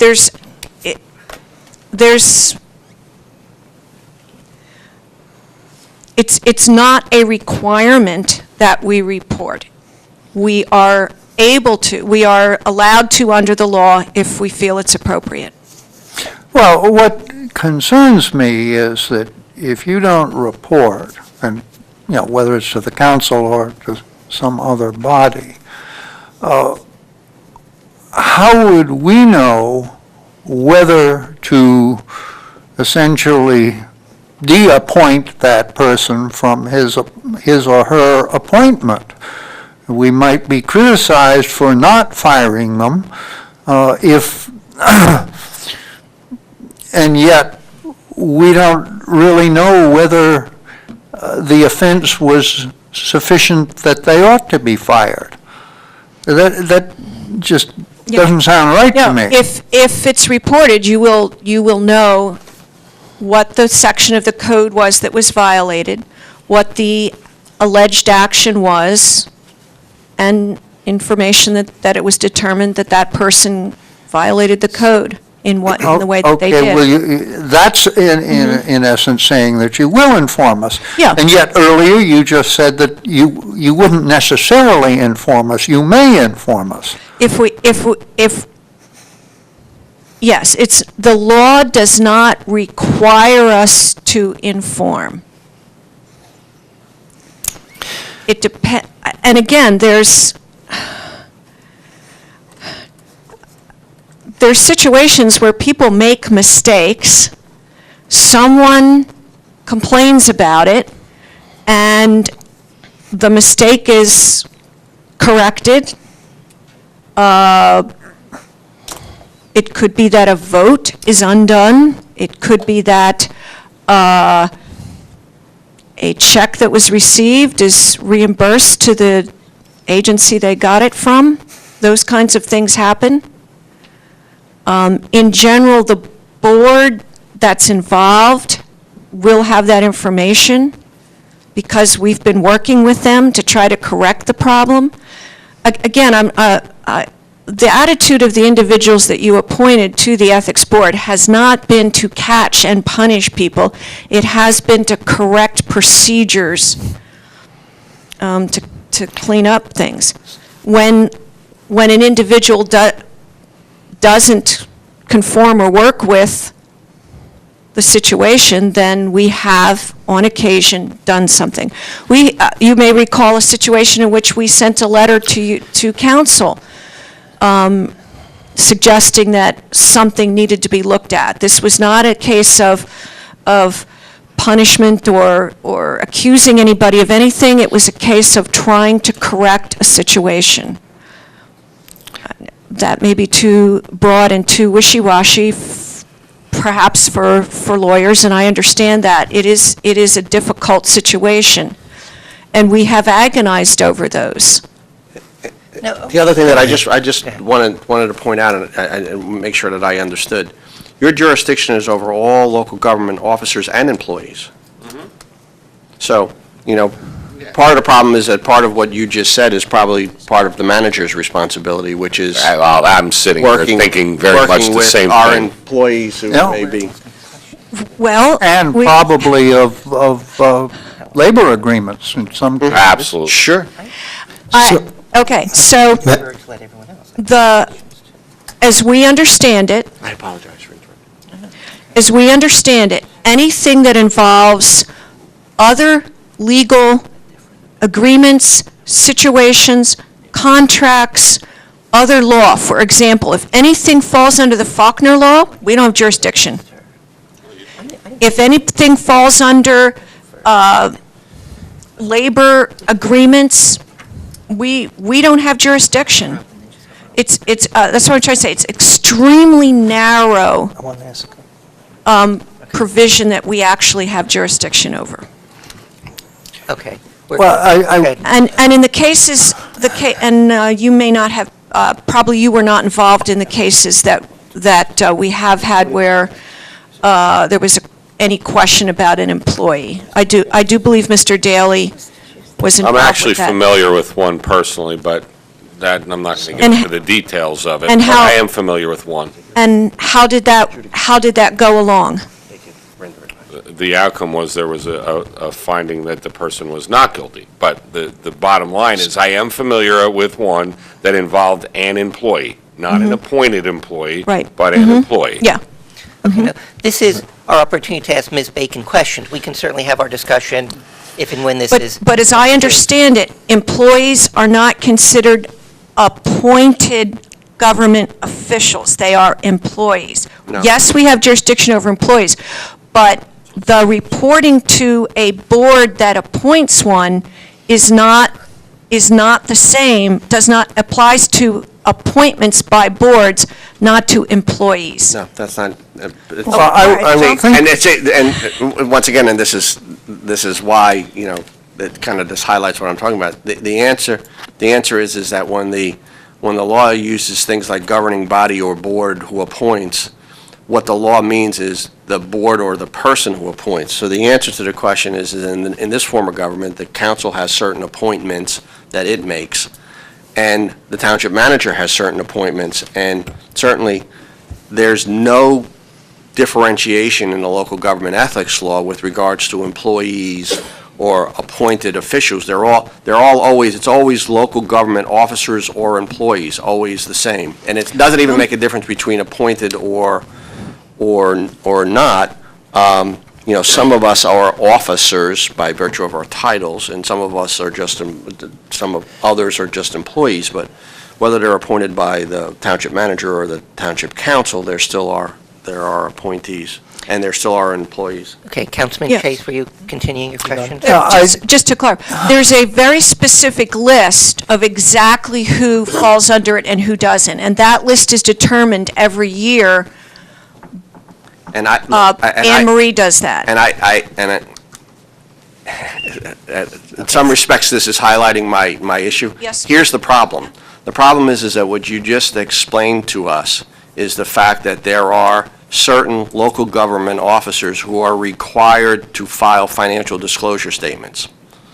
That universe of people is not the universe of people who are covered by the local government ethics law. Correct. They're just the people who are required to disclose their income and whether or not, their sources of income and whether or not they own property in the state. That ministerial function, which is collecting those reports, as important as they are, will rest with Anne Marie McCarthy even after we go to the local finance board, because it'll be her responsibility to do that. And she'll do virtually the same thing that she does now, she will do, because you will still electronically file your, when I say electronically, Anne Marie goes crazy. Electronic, because that never works. Certainly not if you have a Mac, because I have a Mac. She'll still perform that one. But the fact of the matter is that your jurisdiction is over not just those, what I will consider, that's a list of people who are either employed by us in an official, are officers of the municipality, or who are on boards that handle land use, or boards who have finance, or boards who can grant contracts. There's a specific list, and the state tells us who those people are every year. Okay. But your jurisdiction in terms of complaints has nothing to do with that list. It has to do with every local government officer or employee appointed, no matter what board it is that they're appointed to, they're covered by our conflicts list. Okay, Councilman Chase, you were questioning? Now, I understand that you have recently had cases in which someone was represented by counsel. And how long have those cases taken to come to completion?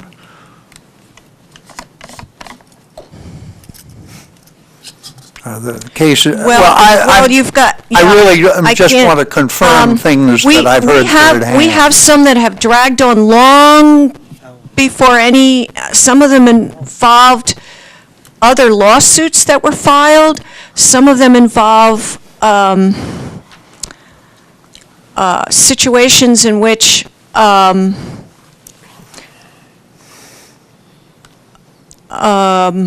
can I explain it?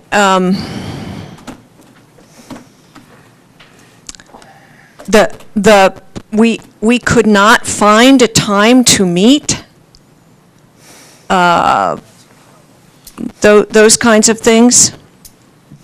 You're saying you Well, scheduled an appointment and someone couldn't meet that, and you couldn't come to a... Oh, no, meeting exactly, time? yes. We schedule a meeting, some, they say we can't make that meeting. We schedule a meeting, they can't make that meeting. We schedule, those kinds of things. Well, this happen. is important. My conclusion is, Yeah. I think you should be happy to have that kind of case at least passed off to the DCA, who probably won't let them get away with that kind of dilatoriness, because I think unfortunately, Mr. Rayno may be unhappy to hear this. Unfortunately, there is often a public perception that once you get the lawyers involved, they can stretch things out almost indefinitely.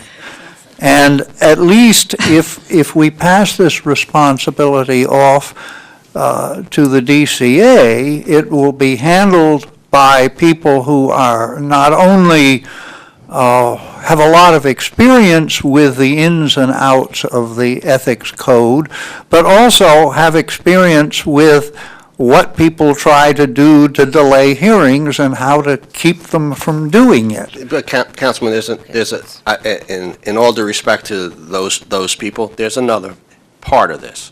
First, you need to know that the Ethics Board meets on Friday nights, because you can't get a quorum any other night of the week because of the busy lives of the people who are on the board. And I have been required to, Friday nights, I have been required, as a result of some of those lawsuits that I got dragged into, to look at the minutes.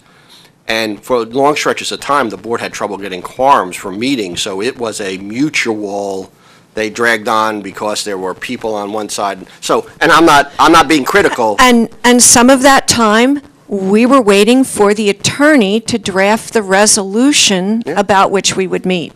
Right, we couldn't meet until he had the resolution drafted, yeah. Okay, question for... Yeah. And I'll remind us... We have met on Friday nights. In general, those are not nights that we are meeting with anybody. Those are nights where the board is conferring by itself in executive session. You know, if and In when general. this is introduced shortly, we'll have a council discussion. But are there questions for Ms. Bacon? Yeah, I think we should all go to public Lou, session. I just had questions of the attorney. We are in public. I know, Councilman Kramer, were you saying? At some point, I think if Ms. Bacon is done, I think the appropriate thing to do is to determine whether or not there's any other people on the public hearing, and then we can close the Yeah, public that's what I hearing. want to get to. Okay, Mayor. Mayor, Okay, no. once again, I'm not running Okay. this meeting, that's my advice procedurally. my question. That's what we should do. I apologize, I should have just No, moved no, over. no, that's okay. I have a... I just want to say thank you very much for your time. Let me just say I am being a little bit of a devil's advocate here. I will be happy to have some personal time back if you decide to make other arrangements. Thank you. Wait a minute, don't leave. I didn't ask my questions because just letting Oh, everyone sorry. else do theirs. And, Just wait until after. okay, you said about Friday nights. I wondered. If we told you you should meet a different night, would you do that? I think that we could. Could you tell me the members of the Ethics Board? Cynthia Voorhees, Okay. who is also a member of another board, Okay, you can talk about calendar stuff. You can just list them. Go ahead. Catherine Barrier, Yes, Agnes Messinio, yes. John Paff, Okay, yeah. and Chanel Robinson. Okay. That's the same John Paff who's filed open public records requests around the state? The and- very same. Okay, and been an ethics Yes. pioneer. Actually, he filed something, I think so our redevelopment agency would give him more information at some point, a couple of years ago. which is good. We should be held to the same standards as everyone else. So I want to ask you also, I have never made an inquiry as to who's been in front of the Ethics Board, and frankly, I do not know, except for one case involving the library in which I'm on the board, and it wasn't me, but I was called as a witness, okay? If you remember that, there's a potential conflict there. What happened was, that was called in, and so I'm going to ask you if this is typical. There was one hearing, I was asked about what happened, a person in question did also, and it was all withdrawn. It was resolved at that point. Okay, all right. And in I fact, wonder if that's typical. the individual who might have been found in violation was the person who actually initiated the contact with the Ethics Board about the problem. Okay, all right, so that was, in your opinion, that was a lot easier than if we went down to Trenton and used the Attorney General and everyone else and whatever else that might Well, cost would us. you, I mean, that's up to you to decide. Okay. If, you meet here in Franklin, right? In this At room? this very table. Do you get the feeling that's easier for people than going down to Trenton? Do you ever have any indication of that? I would think so. But I mean, I don't have anything factual to say to you. It would just be opinion. Okay. I think that might be it for me, for asking you questions. Anything else that's not questions to you, I'll defer. That's what the mayor's just saying. Okay, sorry, just checking. I don't know whether I can. No, that's it. Go ahead. No, I go ahead. just want to point out, and I hate to sound like I'm the devil's advocate, that situation that you just talked about got resolved because the township attorney wrote a legal opinion that laid out what the conduct was and why, and what the outcome should be, and that's how it got resolved. I mean, in all due respect, that's probably the way the process should work, which is that it went to the township attorney first. He reviewed, and it was reviewed and an opinion was written, and that's what ultimately led to the resolution of it. So in all due respect to the board.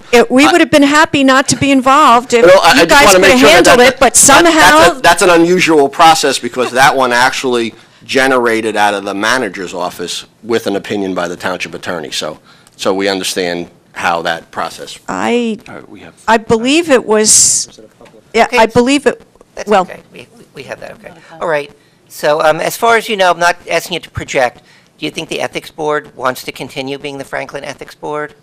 Have you discussed it at all? Just briefly? Yes. Or in a sentence? Okay, that's fine enough.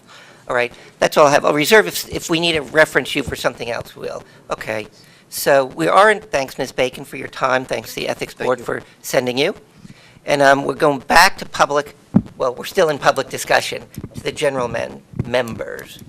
And am I doing this Chief, right? Commissioner, Got it, that's it. come right ahead, Well, he should be able to sit down, too. if he wants to. No, that's all right, I'm fine here. They should be strong. Council, Mr. Vornlocker, good evening. Jim Wickman, 49-year resident of Franklin Township and a commissioner in Fire District Number 1 in Franklin Township. I want to start by reading a Oh, quote, yeah, can you give us an address, too? 12 Darwin Road. Thank you. Okay, go ahead. I want to start by reading a quote from Senator Loretta Weinberg. The best disinfectant for government impropriety is the cleansing light of public scrutiny. When members of the public have full, unfettered access to their elected leaders and to public documents and records, there's fewer opportunities for the few unscrupulous individuals to take advantage of the public trust. There were a lot of points and questions brought up tonight, a lot of comments, and if you bear with me and follow through, I think I'm going to answer or address just about every question or concern that was brought up. And what I'd like to do tonight is personalize this a little bit and give you some examples of how this has operated. It's my belief that this ethics board has shielded itself from this cleansing light of public scrutiny from day one as it pertains to my case. My case was originally opened in 2011. Since that time, there are a variety of issues that existed or still exist during the deliberation. In 2012, there are as many as 6 months' worth of meeting minutes still not posted on the township website for the Ethics Board. In 2013, another approximately 6 months' worth of meeting minutes not posted on the township website. There are members of this Ethics Board who have direct financial relations to my fire district who fully participated in the deliberations of my case without recusing themselves. Members of this Ethics Board have stated on the record that, quote, they have known the complainant for many years and still no recusal from my case. Members of this Ethics Board have stated on the record, and I quote from their meeting minutes, the board's procedures are flawed and need to be addressed. Another quote, mistakes have been made. And quoting from their minutes again, their answer to the above, it was determined by the board to address the problems after, and I add emphasis, after the complaints are completed. In April of 2011, my attorney and I attended an Ethics Board meeting. We advised the Ethics Board attorney, Mr. Galvin, that we would like to speak about the complaint against me. We were advised that a decision was made. It was pretty clear, but you're welcome to say something. Apparently, they've already concluded the case prior to me having any opportunity to defend myself. On April 30th, 3 weeks later, in 2012, we're talking now, not this year, last year, April 30th at their meeting, as per their minutes, no disposition has been made. So now let's fast forward a year to April of 2013. After about 29 attorney consults and close to $3,000 in attorney fees, the Ethics Board published a resolution with my name, the charge, and convicting me, finding me guilty and fining me $250. In this resolution, they refer to the meetings where the decision was made. Those meetings, April 11th, 2012, and April 30th, 2012. The first meeting when the attorney told us it's pretty clear the decision's already made. The very next meeting, and I'll quote it again, no disposition has been made.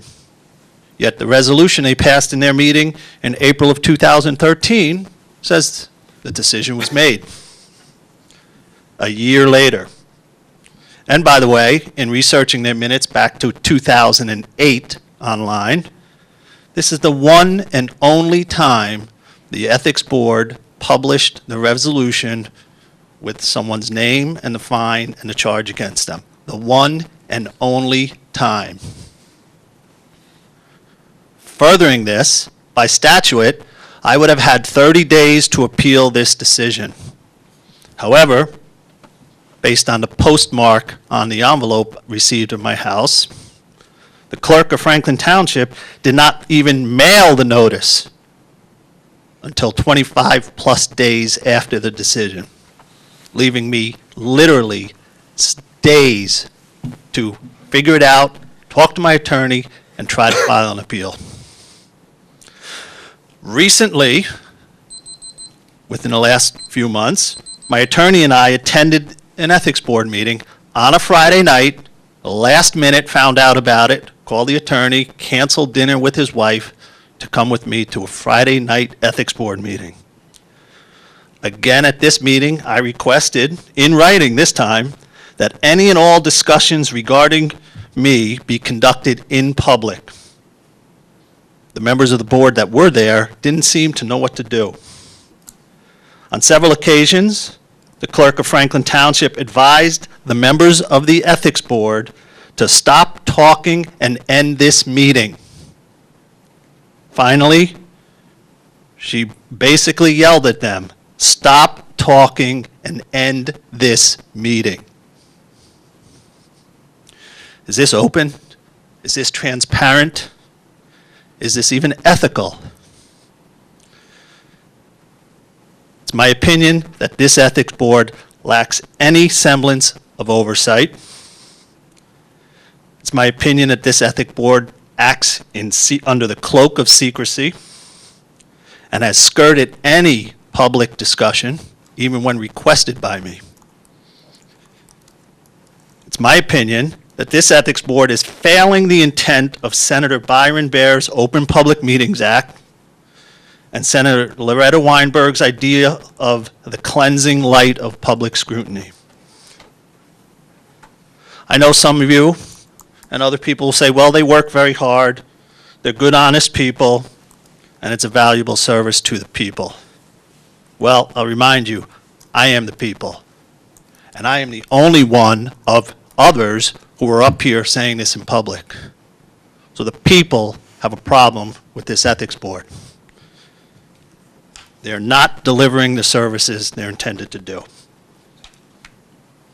I'm here tonight for several reasons. I'm going to reiterate them and finish.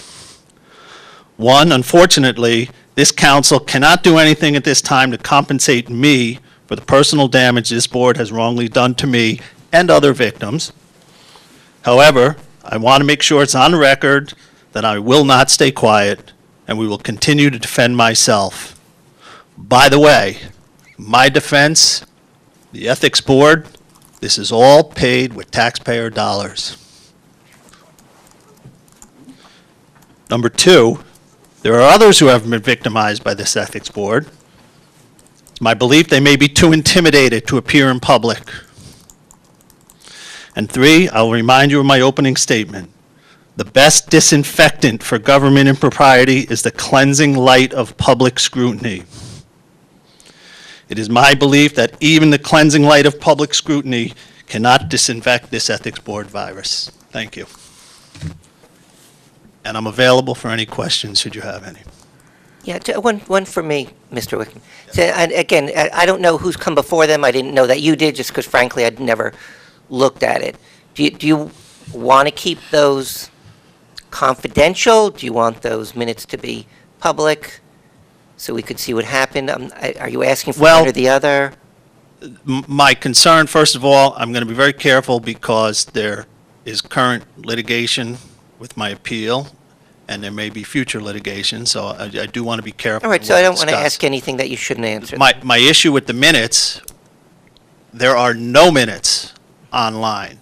There are meetings still without minutes, whether they have or have not been approved, have or have not been put on the website. If it's an executive session, that's fine, referencing we're in executive session and it's pertaining to case so-and-so, so-and-so. That's fine. If they're not part of my case, I don't care. If they're part of my case, I would like to think at some point I would find out what that is. My problem is, especially the ethics board determining ethics when they're not necessarily following all the rules. The Open Public Meetings Act is very clear. Meeting minutes should be concise, clear, and get to the point of what was discussed and posted promptly. That's as far as the meeting minutes concerned. They're just not there. I don't know what's in them. They're not there. Okay. If you go back 3 years ago, 15, 16 meetings a year, and all the minutes are there. Okay. Coincidentally, maybe, just happenstance, when my case hit the table, all of a sudden, there are large gaps in the minutes online. Okay, thanks. Mayor? Councilman Vasanella? Yeah, probably Mr. Raynone, I guess. I just had a couple of questions for clarity. If there was any legal action taken against, I don't even know who, but, because of actions by the Ethics Board, if the town, I guess it would be, who would be sued. If this is handled at the local finance board and there was an issue from a defendant about the process, I'm not talking specifically about what's been told to us, but anything, would we fund the legal bills, or would the local finance board be responsible for all of their No, because it's a state agency. The complaints would be filed with the state agency if they did or did not do something, and somebody decided, for instance, that their due process rights were violated, and they had a case that would be handled by the Attorney General's office. So we Don't pretty do it. much would be, You're for all done. practical purposes, exempt from any liability. Correct, yeah, you'd pay, it wouldn't affect the town at all because it wouldn't be, the complaint doesn't come to us, we don't do anything. So the answer is we would be completely out of the process. Okay. And real quickly, I mean, I don't know how much of this is, if you could just give me your opinion or if you know any facts, but somewhere around 90 or 95% of the municipalities in the state utilize the local finance board in Trenton to handle all their ethics complaints. I didn't know there was going to be math tonight, but Well, I but can tell you that. no, because someone said there's only about 30 out of 560 that Well, actually yeah, it's do it. I believe that it's 39 or 37 out of 565. I knew you were going to correct it, 565. So the answer to the question is it's somewhere a little bit more than 5%. And just in general, because without, Okay, if it's, let's see if there's question for Mr. Wickman. We can have the. oh, I didn't know, I He thought, said he was done. I'm sorry, I thought you had a mean, but we question. can have that discussion amongst ourselves when the public is finished, probably. Thank you very much. oh, I'm, And then we'll go to the next, whoever wants to okay, the public. I'm sorry, I was just trying to We'll wrap do it that up. way. Mr. Mayor, Oh, I was going to see, I'm sorry. Well, I was going to say, we're going to, let's finish public discussion. We should close the, And then we should close the public. I didn't realize there may be someone else from the public. Can I just ask one question? No? Well, No. we're waiting, the mayor's Sorry. handling the procedural part of this. I was in the middle of my question, so. Yeah, I said I'm going to reserve the right to ask her any questions. Because again, this isn't just a little event, it's eliminating the board. Let me see if anyone else want to speak? Ms. Bake, can you do that in a minute or two? Well, Okay. wait, no. For clarification. I didn't mean to say no. Clarification. So I'm trying to understand here. We had the board of the ethic, the chairperson of the board sit up here, questions, interaction, right? For nearly an hour. And then we had a member of the public speak. If we're bringing back the chairman of the board, then do we get the opportunity to bring back somebody else to speak? Or is this only going to be that the chairperson of the ethics board is allowed to come up and get additional time? As I would say it, I would give the chairman of the ethics board that, because again, it's a different circumstance. If you think otherwise, let me know.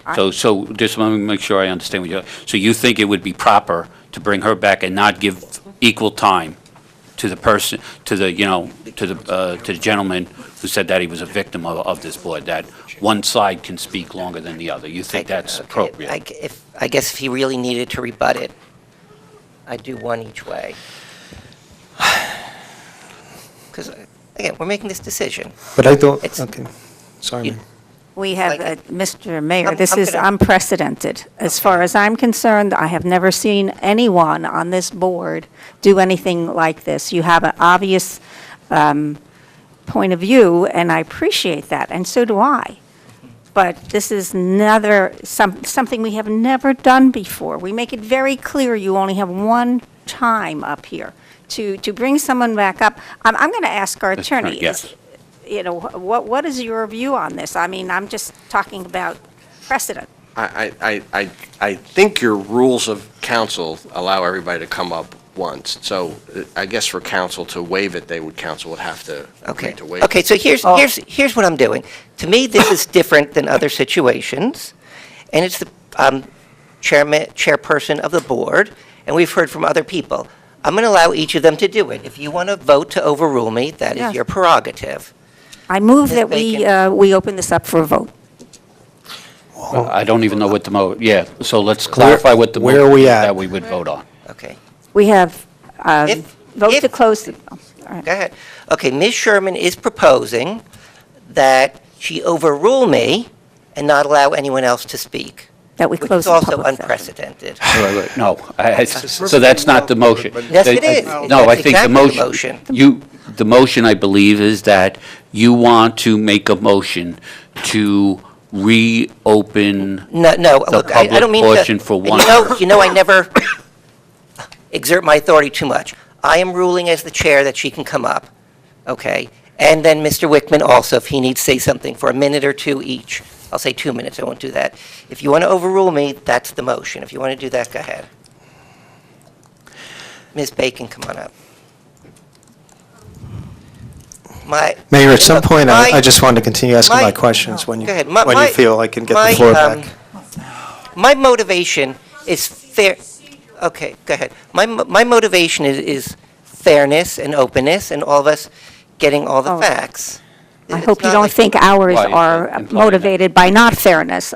Fairness is the procedure that we have all agreed to and lived by, and suddenly there's a change. So, Mr. Mayor?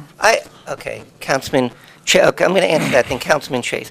You know, I've always been, we followed the rules, but I've always been easy about allowing us all to have our say and be fair, and I think you'd hopefully agree with that, maybe not. This is just continuing along those lines. never. Mr. Mayor, No, Councilman can I say something? Prasad, yes. Oh, he recognized me first Sure, go this ahead. time. I would think that for the regular public session where people may comment on any matter, we should have an ironclad rule of only one appearance. This is a very different situation. It's a hearing on a specific ordinance, and an almost unique ordinance because it's abolishing a public board, and naturally, members of the public board might wish to speak on that, and if there's been a statement contrary to their statement, that they might wish to rebut it. So I think in this case, we should allow Ms. Bacon, particularly if we can put a 2-minute limit on it, to speak again. And Mr. Wickman, if he needs to rebut what she says. That's good you brought up the point that if someone else needs it. Councilman Prasad? Just, Mr. Mayor, how long are we going to continue these rebuttals back and forth? That's a good question. We'll do one each, and then that's it, unless someone else from the public who hasn't spoken. And it's in clear bending of the rules of this council. That I won't concede to. Okay. Ms. McCarthy, you have a timer? I have it set for 2 minutes. Okay, it'll set for 2 minutes. Ms. Bacon, go ahead. And I think Councilman Chase has chaired more meetings than anyone else in town. Long time on the planning board, zoning. Go ahead. I feel for Mr. Wickman. The board, the ethics board, did not want to have happen what happened to him. It was at the advice and demand of our council that it all be done in public. And he was not protected the way that other people who've come before the board have been protected. In that case, the attorney assisted. Two individual, and again, I did not want to talk about specifics, but since they have come up. One of the problems the board does have with meetings is because local people are involved in local stuff. Myself and one other member of the board, as Mr. Wickman very properly mentioned, are involved in the fire service. My husband is a fireman. I recused myself from every consideration, every meeting. I was not at meetings that were held. I did not chair them. The vice chair did. And one of the problems that we had with getting meetings was that meant there were only 4 people left from the board. That meant everyone had to be there, and the activities were, the activities of Mr. Wickman's case were probably not handled as efficiently as they should be if we had had the full component of the board. And I do appreciate his concern for that. I do want to assure him and you that we bent over backwards to make sure there was no conflict of interest with anyone on the board. There was full disclosure, and when I was not even in the room when the public hearing was heard, there were members of the public here to hear Mr. Wickman's case. I have no idea what his case is even about. I do not actually know. I do feel his concern, and possibly he was not afforded the best service that he could have been. Okay. That was the Thanks. attorney's choice. Thanks, Ms. Bacon. Mr. Wickman? And while you're coming up, it's, okay, I say for the council, you clarified that it should be equal, a time limit that's well done and fair.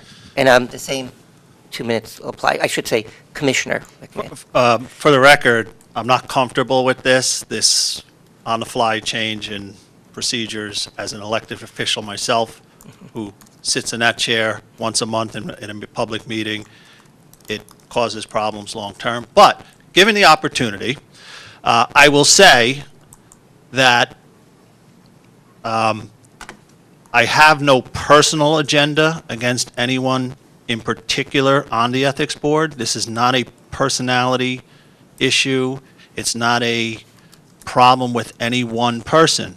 My problem is the board is broken. It does not work correctly. And it's costing thousands of dollars and years of time. Something's broken if that's what's happening. There are cases older than mine that are not resolved from 2010. So I'm not alone. I'm up here speaking, but the system is broken. That's the problem. I'm not here to say it's the people on the board. It's the concept and the process and the procedures and the board. It's broken. It does not work. That's it. Thank you. Okay, thank you. And anyone else from the public who hasn't spoken which wish to speak on this ordinance? Mr. Mayor, upon seeing no one coming up, I make a motion to close the public portion for this Seconded. ordinance. Moved and seconded. All in favor? Aye. Opposed? Abstained? Motion is carried. So we're at item number 12B, or ordinance 4047-13, transfer ethics complaints to the state. This is an ordinance to amend the code of the Township of Franklin, County of Somerset, State of New Jersey, more particularly transferring the responsibility of ethics complaints to the State of New Jersey.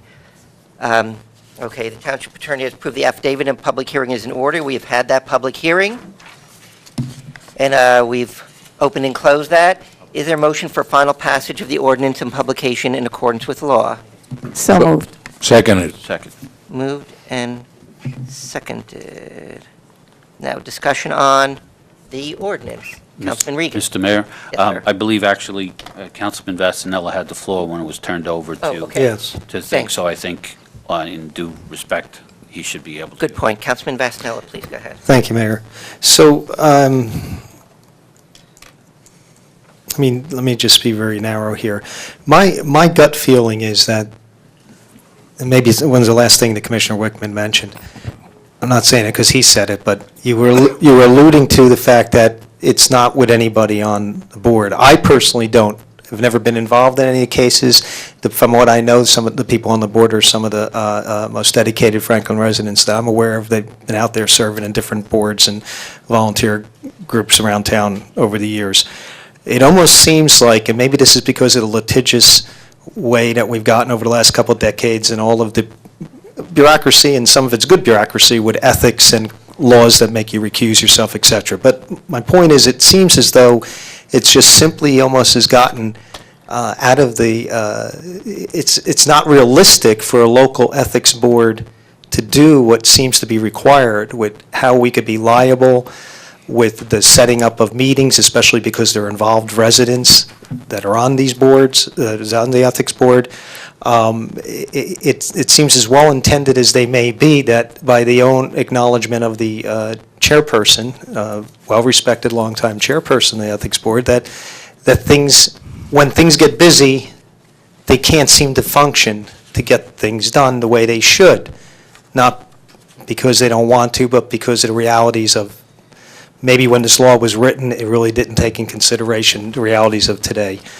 But it just seems as though, and maybe this is where I'll sum up and maybe the attorney could comment, that most towns see it as not being practical and not just the cost savings. If it was just money, I wouldn't, that's not what would make me decide to bring it to the local finance board. But it seems like the lack of liability and the expeditious way cases may be heard, and especially the professionals that would be dealing with the facts prior to and add any kind of trial if something ever got to the point of a trial. So would it be right to say that there's a lot of pros and benefits to why so many towns seem to just say, let the local ethics board, a local finance board handle it? I mean, is there other reasons that may not have been discussed? And we obviously discussed a lot of the pros and cons. I was asking the attorney, from being around municipal law for Yeah, I think we 30 touched upon, years. I think we touched upon many of them. I think in the end, what it really comes down to is that the law of conflicts has become so complicated, and it's so technical that I don't think, though even well-meaning and educated and sometimes trained board members aren't in a position to handle things in an appropriate fashion. And, once again, not to get into to anybody, for instance, if there's a matter of conflict that involves the chairman of a board, you're not to handle any portion of that. In fact, the chairman is supposed to step down from the board and not be part of the discussion. Not even the discussion about procedurally, I recuse myself, it's going to be heard next week, it's going to be able, that's actually a conflict. But if you're not a conflicts lawyer, you might not know that. And the problem is we deal with propriety and the appearance of impropriety, and it's such a complicated area of the law that I think that sometimes, and this is the only other thing that I can say that maybe hasn't been said before, I think in order for there to be no chance that there is a conflict between the board and the complainants, I think it has to be done in another town. It's funny, Bob Vornlacher and I deal with disciplinary hearings all the time. And what do everybody always wants? Well, they want a hearing officer from someplace else. And the reason is because they don't want the hearing officer to be here, somebody who, I knew your brother, I worked with your father, they want somebody who's a complete stranger, which is, the scales of justice, that statute, they're blind. Because they don't know any, and that, the people appointed on the local finance board, and the one thing that hasn't been said, they're gubernatorial appointments. It's chaired by but they are, and they go through the Senate, and so there is a process. The chairman is the director of the Division of Local Government Services, who, by the way, is the sole officer who's responsible for overseeing all of the municipal finance in the state.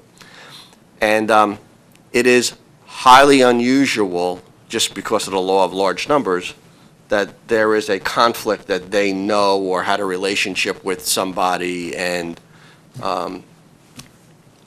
so that's the one thing that probably wasn't said, is that's the one thing, and that's no fault of anybody.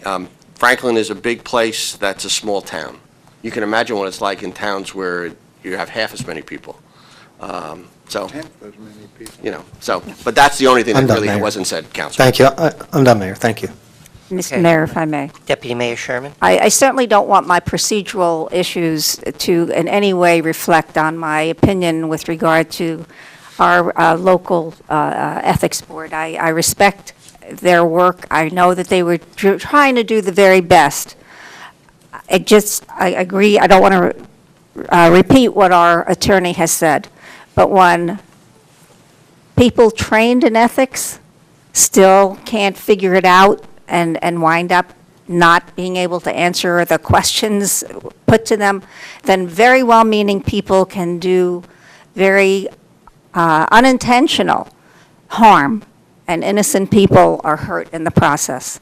And if there's any potential for that to happen, I just feel the appropriate thing is to think in terms of the person who is coming before the board and needs to have every opportunity to have every opening given to them to be able to prove themselves innocent.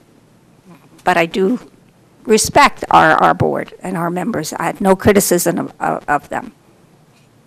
Okay, any other comments this time? Okay, I'll insert mine. And again, Commissioner Wickman, I didn't know you were there. I have no idea what your issue is, and that's fine. If there were something askew, anyone could have, certainly, someone can come to us and we can fix the issue as we could with any board. It's, I feel like people are just more likely to approach a local ethics board than go all the way down to Princeton and start the process there. I was before the local finance board a couple years back, not on an ethics issue, but when we changed our fiscal year from a from a fiscal year to a calendar year, because we had to testify. And while I was waiting, there was approval for fire trucks, which went through, and other issues, and towns wanted to borrow money, and ours changing a fiscal year, and there are all these kinds of issues there. And I can't imagine they would spend much time or consideration on some local issue like ours. And I think a lot of it's public perception. On Wall Street, you're not allowed to have insider trading. If you're in a company and you trade on the stock without notifying the SEC, so you make $1 million, $10 million. That has zero effect on a multi-trillion-dollar market. It has no effect on the stock market. What it does is have effect on the confidence in the system, and that's why insider trading is not allowed. And I think this puts confidence in Franklin. We were one of the first ones to come up with pay-to-play laws, and at that time, we didn't care what other towns did, whether everyone did or not. It was the right thing to do. And I think that's here, too. You have to invoke confidence, bring confidence in people, in our people, in what we do. And talked about if things happen, if there's investigations. Ethics board's not taking on murder trials. They're saying, did someone fill in their report by the proper date?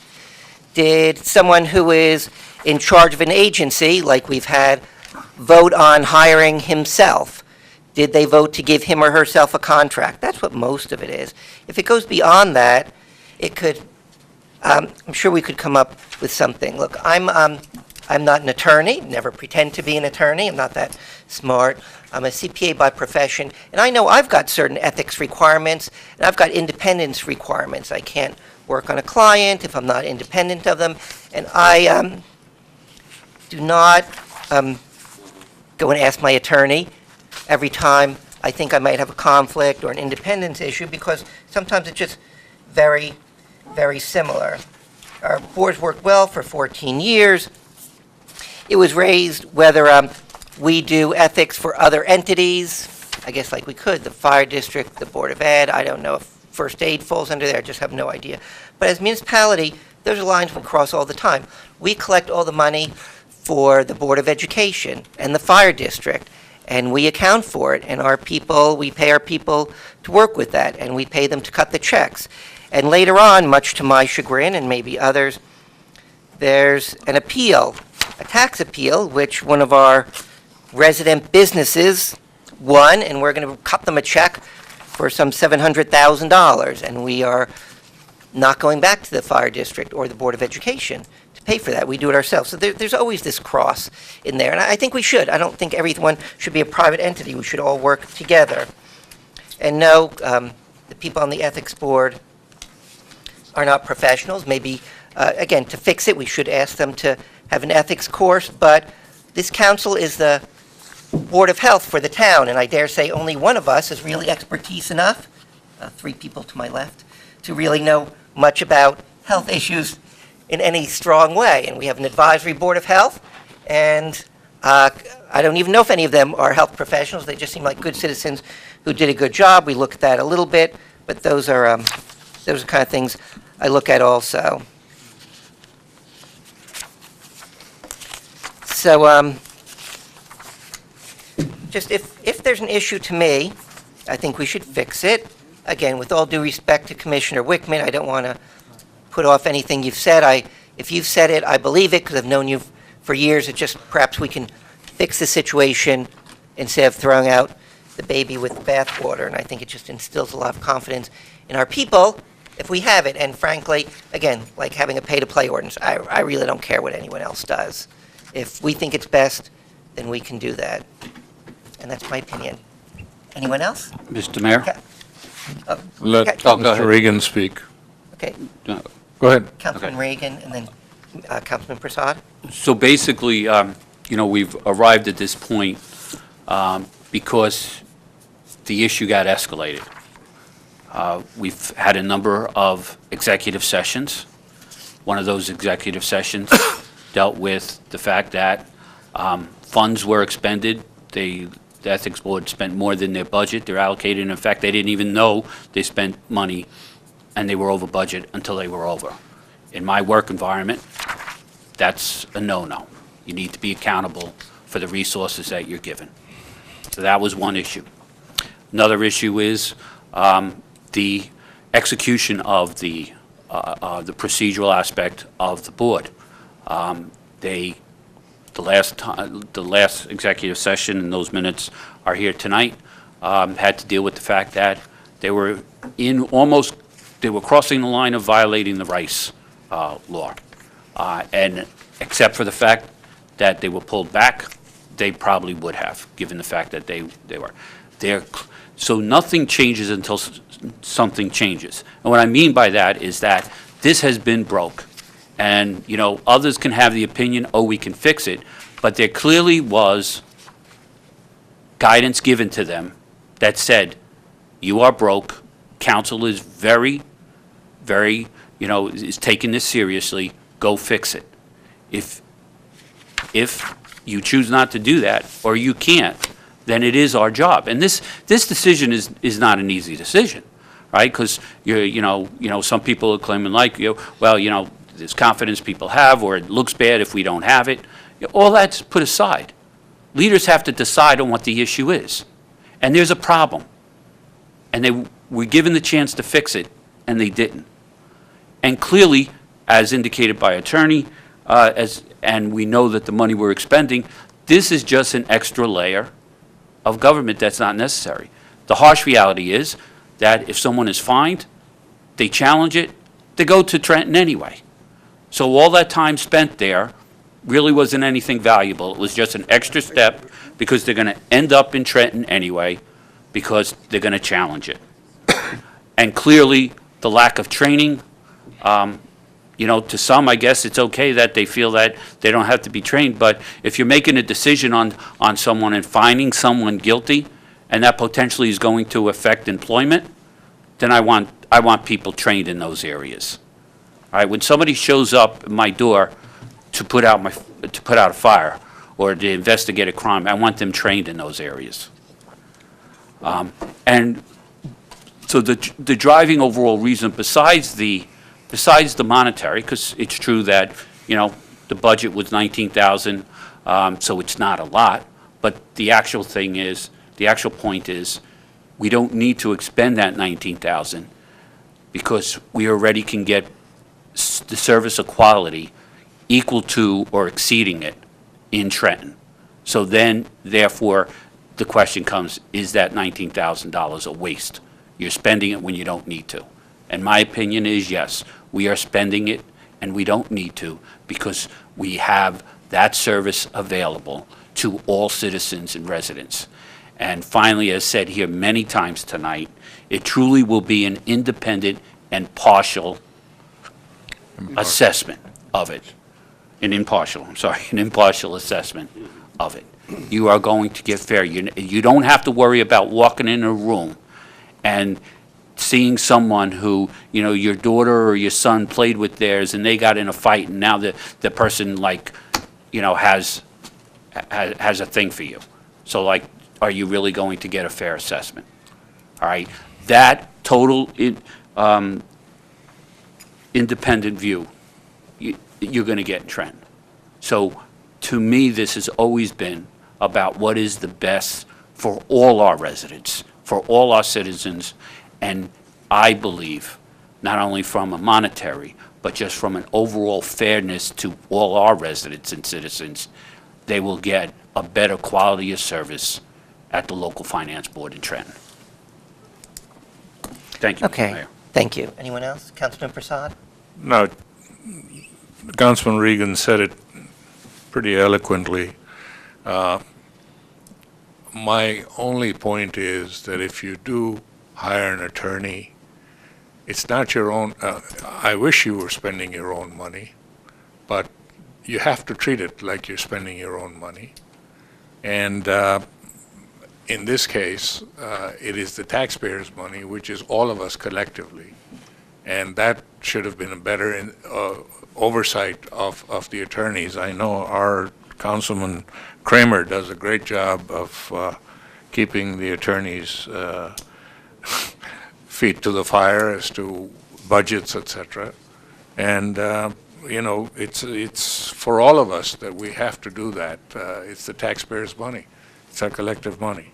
And beyond that, if the same services can be delivered through another mechanism, it is a fallacy that we think we can keep on doing the same thing over and over again and trying to fix something. We clearly have to do something different. And the thing to do differently is look at alternatives. And in my case, I'm a businessman, and all I do is I look at 530 other municipalities and say, okay, what are they doing? And do we really need it? And if it's a redundancy and it's an added expense, no doubt that we may have better quality. But at the incremental cost of that versus what we can achieve, it would be something that we would have to consider. So that's just my 2 cents into it. Thank you. Okay, thank you. And I'll make my points based on what was just said. About walking in the room and you see the people you know. We have a judges who are local, we've got prosecutors who are local, we've got public defenders who are local. When people walk into court, if there's a conflict, they're recused and other things are done, but those are all the time. As far as the money goes, look, I'm all for saving money. I'm tight on the purse strings. But we are in the business of delivering service, and I think it is service. If using this as a threshold, $19,000, then next year, when we discuss the sewerage authority, if our study shows it could save us more than $19,000, I suspect we'll vote to fold that into the town. Let's be real also here. I'll say up front, I am in favor of our rescue squads, our first aid squads. I think they should continue as they do. As a practical matter, they cost the town money because we could have Robert Wood Johnson doing it for us at no cost. But we choose to give money to the first aid squads, and I'm in favor of that because we've got volunteers, we've got people who care more, and it's just a better system. But if you're going to do total dollars and cents, I suspect you'll bring that up at the beginning of next year. And finally, for the, if we don't like what members of the Ethics Board in particular are doing, let's not reappoint them next year. If you don't like the members, don't reappoint them. I was a member of the redevelopment agency, and I think it was state law. I had to go to some, I forget what it was now, a planning course of some sort, because that's why you're required to sit there. If we want to require people to have an ethics course, I'd be in favor of that also.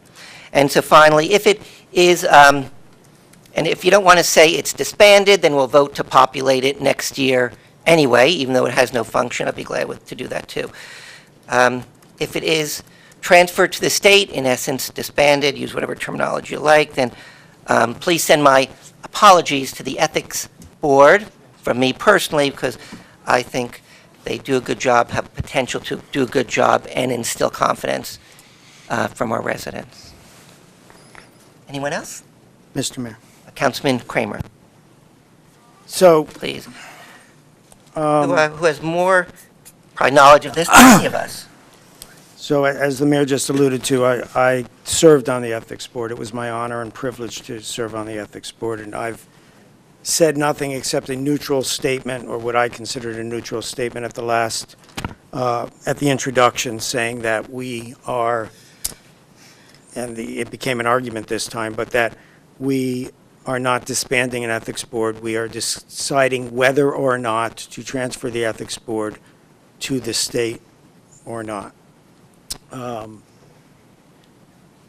I've had maybe 5 decisions on council where I've lost sleep over, and this is one of them. And I walked in here not knowing how I was going to vote. I did vote against the introduction, but I thought about this a great deal, and I walked in here not knowing how I was going to vote.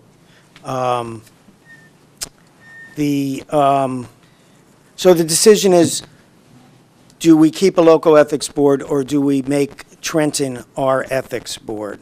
One involves cost, but has the advantage of the perception of accessibility. The other is free, essentially. It costs state money, but it's essentially free to taxpayers, but it has the perception of being less accessible.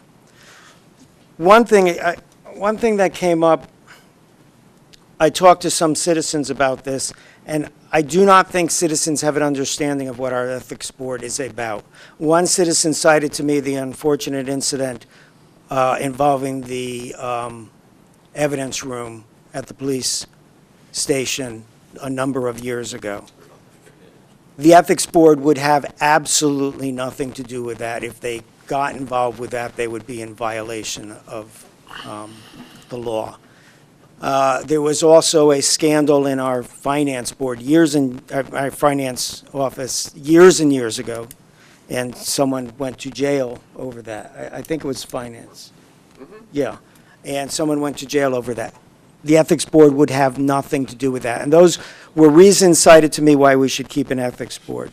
The ethics board has actually nothing to do with what people think of as ethics. You need to read the ethics laws.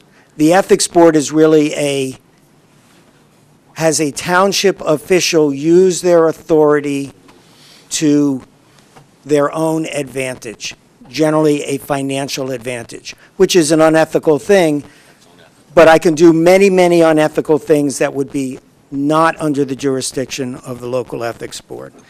But again, to me, this comes down to, do we spend the money? And I knew what the township attorney was going to say because I asked the question, and this was the question to me.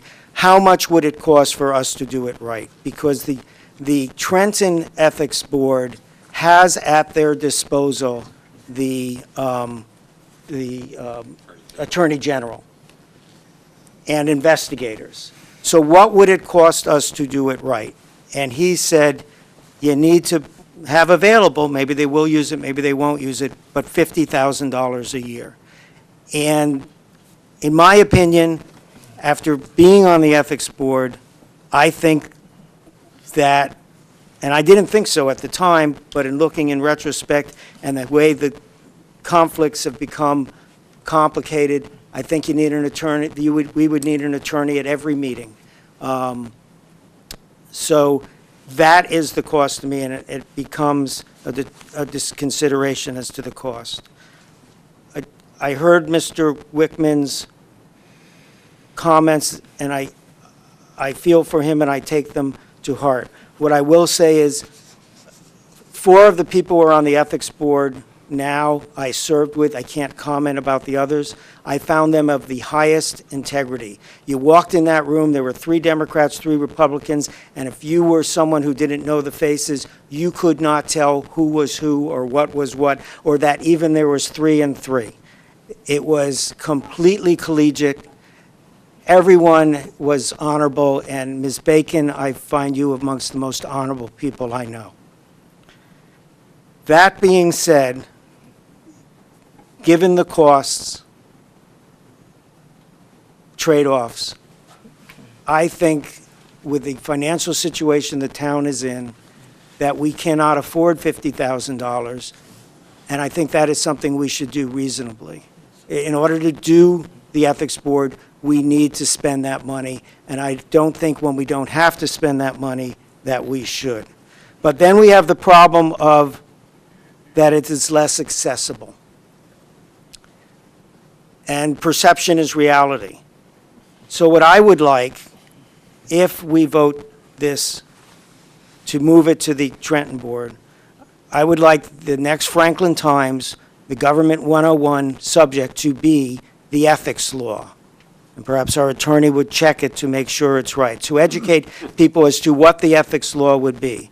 I would like the website to have clear instructions on how you bring an ethics charge to Trenton. Clear, this is the number you dial, this is their office hours, this is the person you speak to, here is a copy of the form, et cetera, et cetera, et cetera, to make it as accessible as possible. I think one of the slides on FTTV that runs continuously should be referring to that webpage. If you have an ethics concern, please go to this webpage. And finally, in foreseeable Franklin Times, an ad roughly this big, or an article roughly this big, citing that webpage for people who don't watch FTTV, saying this is how you do it, or call the clerk and she will get you that information, et cetera. Maybe that won't be as accessible as a local board, but maybe it'll be more accessible than a local board, because probably right now people don't even realize until watching this meeting that we have a local ethics board. So, as I've made clear, I will be changing my initial vote from my introduction. I will be voting to move it to Trenton. Ms. Bacon, you have served us well, and my heart goes out, and I hope you accept my apologies on it. But when it comes down to it, this is a hard decision to me, and I simply think this was the best for the town. As I said last time, I see both sides of this, and I have respect for people on both sides of this issue. Thank you, Mr. Mayor. Okay, I'm going to interject a procedural issue here, personal procedural. Councilman Chase, who's chaired the planning board and other things for many years, chimed in about basically coming in on my side, saying it's okay to put someone, to let someone else have another swipe. And I want to say, I think to try and overrule me is typical. I bend over backwards to be fair here. And frankly, I could gavel you to shut up whenever I feel like it, and I've never exercised that in all those years. So to try and do that to me, I find typical. Just because there's what I view as a partisan issue on the table. So there it goes. And I think integrity is taking a back seat here. Mr. Mayor? Yes. May I call a motion to have a vote? Okay. Excuse me, I jumped up in there before you did that, so if Okay. I can. Oh, I didn't hear it. Councilman I Rice, thought go ahead. I'm sorry, I I'd thought just the like mayor to ask the recognized me. attorney a question. Sure. Any case that is before our ethics board right now automatically gets transferred to the state ethics board, or are they still here for whatever reason? No, what I would do is that I would take all of the pending complaints, and we will send them to Trenton and say the following complaints were filed before the ethics board. They're now transferred to you, and I would assume that what the board there will do is treat them as complaints, new complaints. Okay, thank you. Oh, good point, thank you. Or if we're done, then Council. I did do, oh, I'm sorry, Councilman Chase was there. I just wanted to respond to you, Mr. Mayor, that it is always a prerogative of any board to move to overrule the presiding officer on a procedural issue. And I don't think this is a partisan issue. And the fact that I spoke up on what was in effect your side of this issue should indicate that it was not a partisan issue, and I don't think you should take it as a partisan issue that a member of the board, of the council, put forward a motion to overrule you on the matter. Thank you. I sincerely respect your point and your opinion. Mr. Mayor, Deputy Mayor Sherman. I do have just one thing I'd like to add to what Councilman Kramer said. I think to try to make it as easy for residents to initiate an ethics issue, we should assign someone in the township that people can call, that would be someone who could guide them through the process, whether it's, if you have an ethics problem or an ethics question. I'm not sure who the right person would be, but we should try to make it as easy as possible, should we vote to do this. Just my suggestion. Okay. If nothing else, we could go to a vote. Ms. McCarthy, please poll the council on item 12B on the agenda, ordinance 4047-13, please. Councilman Chase, Yes. Councilman Kramer, Yes. Mayor Levine, Regrettably. Who was that? Mayor Levine, No, and enthusiastically. Councilman Prasad, Yes. Councilman Regan, Just plain yes. Deputy Mayor Sherman, Yes. Councilman Vasanella, Yes. Councilman Wright. No. Okay, thank you. Okay, Ms. Bacon, you'll hear about whatever is to come next from you. Thank you very much. And now we come to item number 13 on the agenda, Flood Mitigation Status Report. The council received this report with our agenda. We really don't need action on it. Please, all of us read it. But if there are any questions, you can bring them up at this point. Mr. Mayor, if any Is council Councilman- member has questions, Mr. the Bornwalker? engineer who wrote the report is in the audience, so he'll be more than happy to answer any of your questions. But this is a standard report that's filed annually on our flood mitigation efforts, and it has been done so since 2002, I believe. And 4 years? Every 4 years. Every 4 years it's done. Right, so. But if you have any questions, Mr. Thomas is in the audience, and he can answer any of them. Mr. Mayor? Yes, Councilman Chase, go ahead. Councilman Chase Yeah. and Councilman Wright.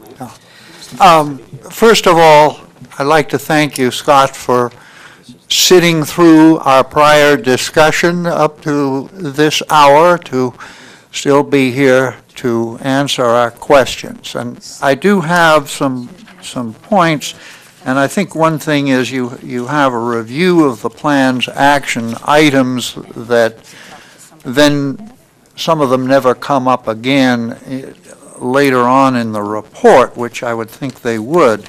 The item on page 2 about traffic gates and electronic signage, I believe there's also an electronic sign warning drivers that the Griggstown Causeway is closed on Bunker Hill Road just off Route 27, which I imagine the county put up.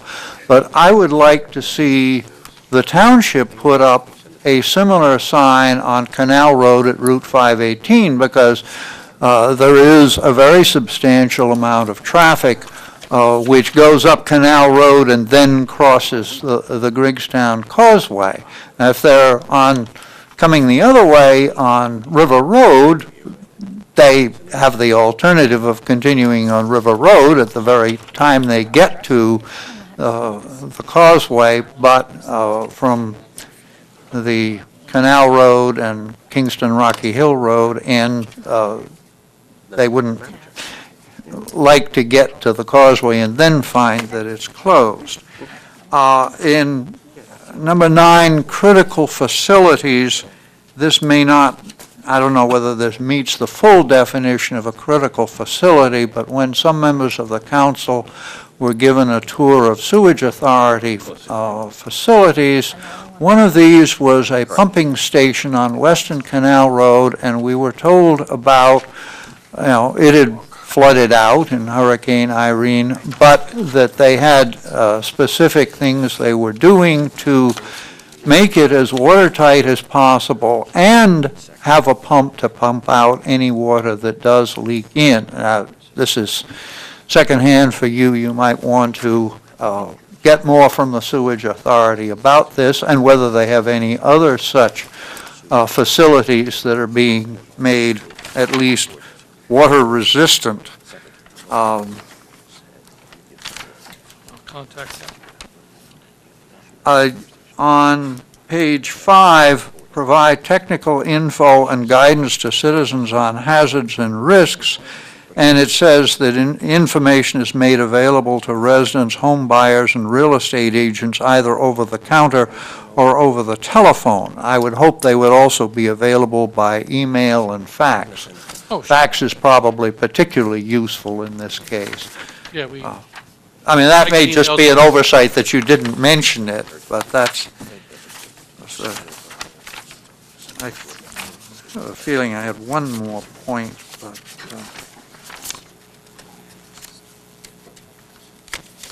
yeah, the only other thing I had was where you suggest provide higher resolution DEM for further use of the hazardous program and suggest that we explore having new aerials flown, and I would quite agree, at least for the part of the township, say, north of Amwell Road and west of DeMott Lane, which is probably where most of the new construction has occurred. I don't know what we have to do to set that in motion, particularly if the manager is otherwise involved, but that's, I think, everything, but I'm happy to have a chance to go over these things. Oh, one other very general thing that is not addressed. The part of the township which certainly has the greatest potential for flood damage when there is flooding is the businesses on the Raritan River side of Easton Avenue. And I don't know that there's anything we can do about that, but we should at least think about it, whether there's anything we can do or, better systems for giving them warning, helping them plan for what to do if flooding is imminent. It's just something to think about. yeah. Okay. Any, I just want to say that I've been doing this for 4 years now. Made these, sent this memorandum. It's a requirement of FEMA that I send this to council. Over the years, Councilman Chase has given me feedback. I've gotten feedback from Gary Howarth, the county, and I'm welcome any feedback from other council members and the public. I have my phone number, my email address at the end of this report, and please contact me. I want to make this town as safe from flooding as possible. And I want to thank you for your service on the Millstone Raritan Flood Control Commission. It's good that we can send a real expert to that, representing Franklin. Thank you, I appreciate that. Madam Mayor, I have one question. Oh, that's right, I'm Magic Gavel. I was wondering who he was talking to. Had I known this is what you were going to do, I didn't see your name attached to this. I apologize. You wouldn't have sat through all this because we would have moved you up just like Miss Mitchell. Okay, So- that's fine. I was actually here for other reasons. Okay. To be a witness to the proceedings. Because I know this is kind of late, and I would like to say, as president of the White Collar Union, I'm very pleased that my member was the first one to receive the monthly award, Ginny Woodbury. She definitely deserves it. Thank you. Well, thank you very much. And I hope you were entertained tonight.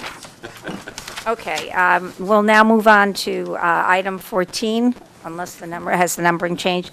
We have, the mayor has stepped out for a moment, so, pardon me, I will be running the meeting until he returns. Okay, presented are the following minutes for approval by the Township Council. The Township Council Executive Session, October 8th, 2013. Township Council Executive Session, October 22nd, 2013. Township Council Work Session, regular meeting, November 12th, 2013, 7 p.m. Township Council Executive Session, November 12th, 2013.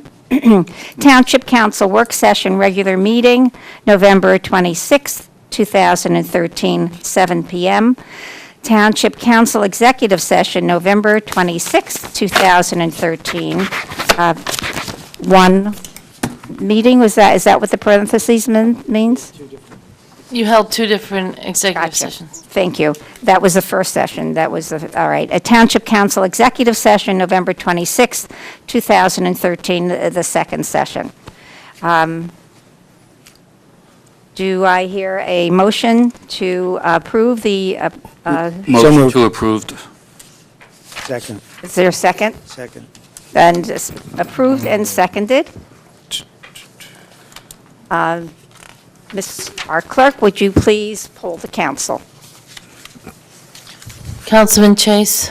I'm just trying to access this on the iPod, and all the executive session minutes are available, but not the regular session minutes. Anybody else having this problem? Do we have an explanation? Is there a? I can't tell I can see them here from where I'm at. I don't have my iPad to see how you guys are seeing them. They should be there because they're listed, and I dragged them from one side to the other. Because you have that little shield symbol with all of the executive session. Right, they're done Minutes. differently. They're a separate document that I No. do outside, whereas the minutes are done within the software and then dragged over onto the agenda, so they look different. I have the full minute. I'm special. Indeed. Okay. Any other comments? I have them too, so. Yes. You're special, too. Did you want to make a comment, Bob, our manager? No, I was just saying, I have the full minutes Yeah, I in have mine, the too. full minutes. Okay. Just that I have, they're in mine. All right. All right, so we'll call for a vote. Madam Clerk, will you please poll the council? Councilman Chase? Well, I'm going to abstain on the regular minutes and vote yes on the executive session minutes. Councilman Kramer? Yes. Councilman Prasad? Yes, except for November 12th. Councilman Regan? Yes on all except for item F, the executive session number 1, as I was not in attendance. Deputy Mayor Sherman? Yes. Councilman Vasanella? Yes for all except the one meeting in October I was not at. And Councilman Wright? Yes. Motion has been approved. Okay, now we go on to item 15, which is the approval of warrants. Warrants in the amount of $10,499,706.96 on December 10th, 2013 are presented to the Township Council for payment. Do I have a motion? So moved. And a second? Second. All right, Madam Clerk, please poll the council. Councilman Chase? Yes. Councilman Kramer? I abstain on the items relative to my reimbursement for going to the League of Municipalities, but yes on the other items. Councilman Prasad? Yes. Councilman Regan? Yes. Deputy Mayor Sherman? Yes. Councilman Vasanella? Abstain. Councilman Wright? Motion is passed. All right. Warrants have been approved. Okay, we have ordinances for a second reading. That's item number 16 on the agenda.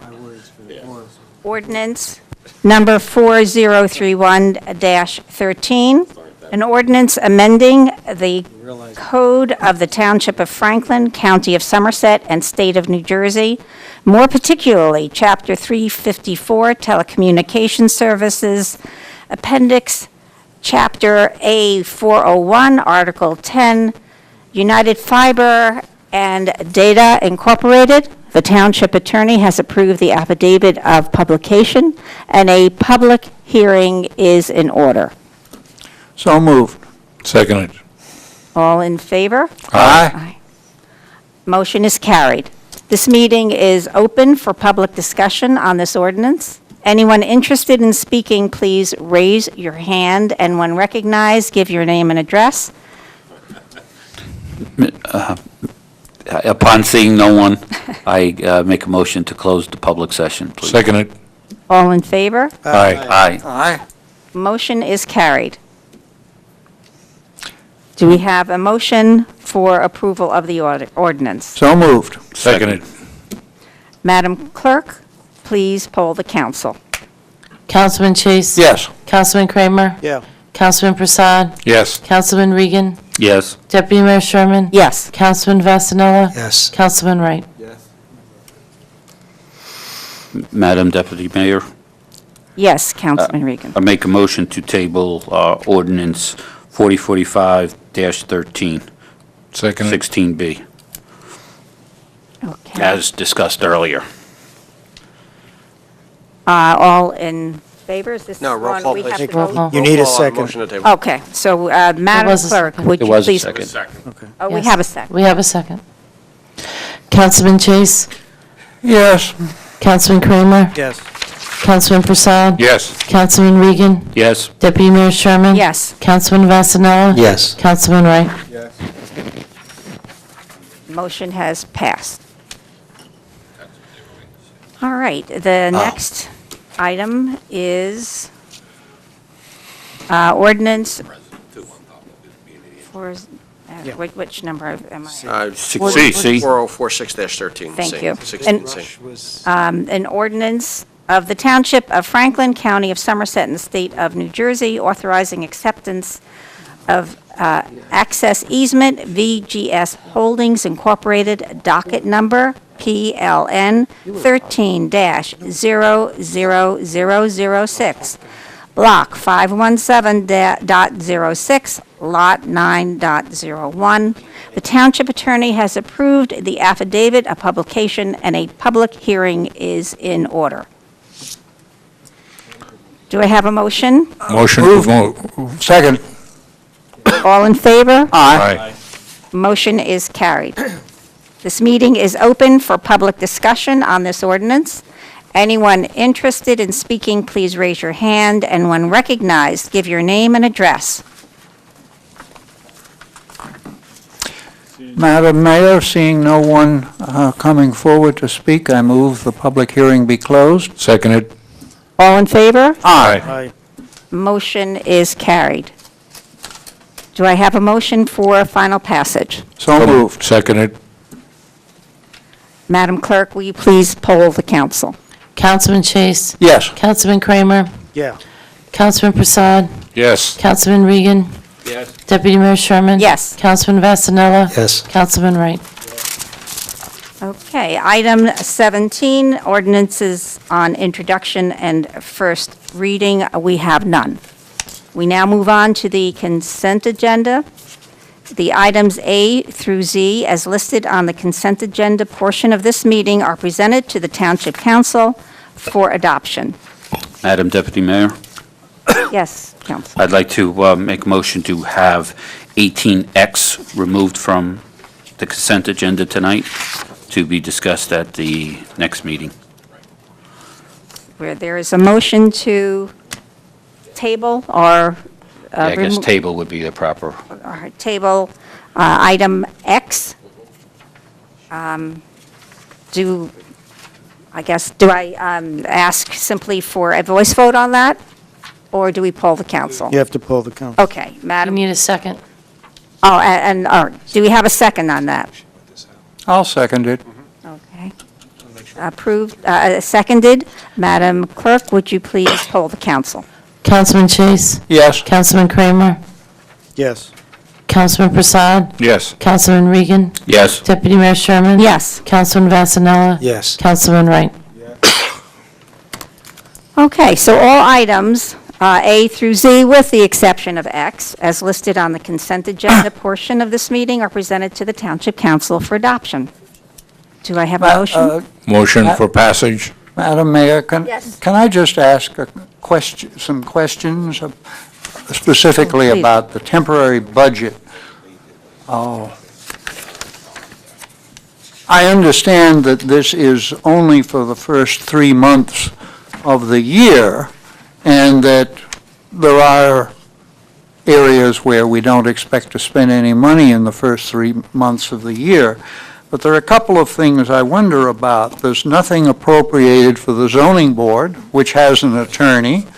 There's nothing appropriated for the public defender, who is an attorney and who might have to defend somebody. And I was just wondering why there's nothing appropriated in this budget for those items. Well, I believe the same line of the budget, well, it's actually the same group of budget line items includes both the planning and zoning board attorneys. So we only have to fund one line because both would be funded out of that same group of budget lines.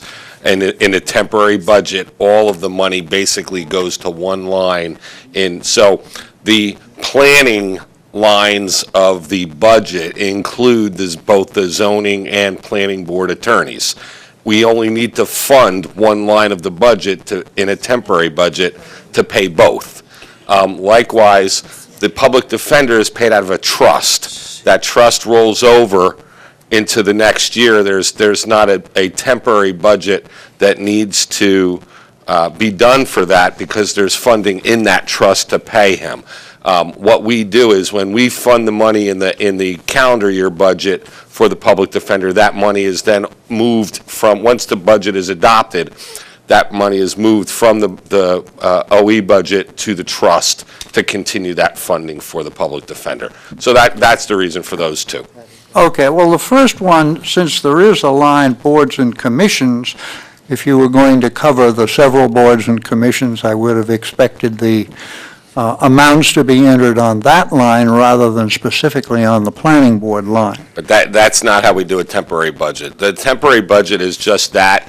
All of the money is put into basically one line for each individual department for OE budgets, and it's not put into individual lines. It's just a function of a temporary budget.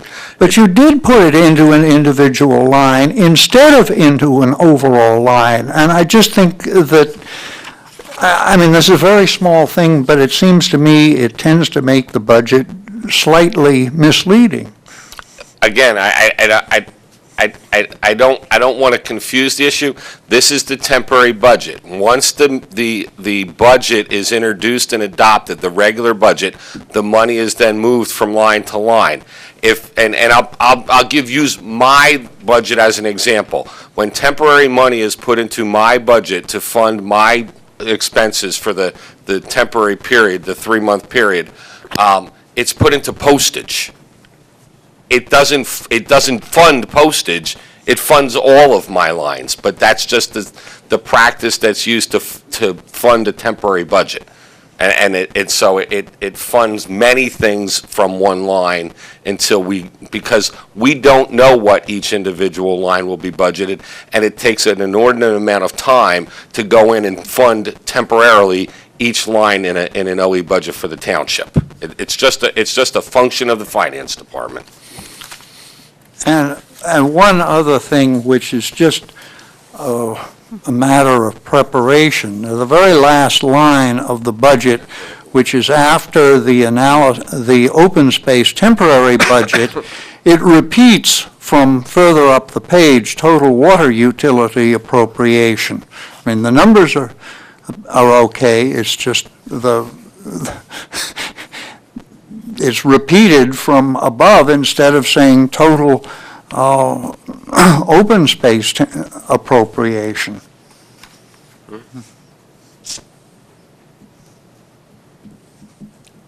Do we have any other comments on that?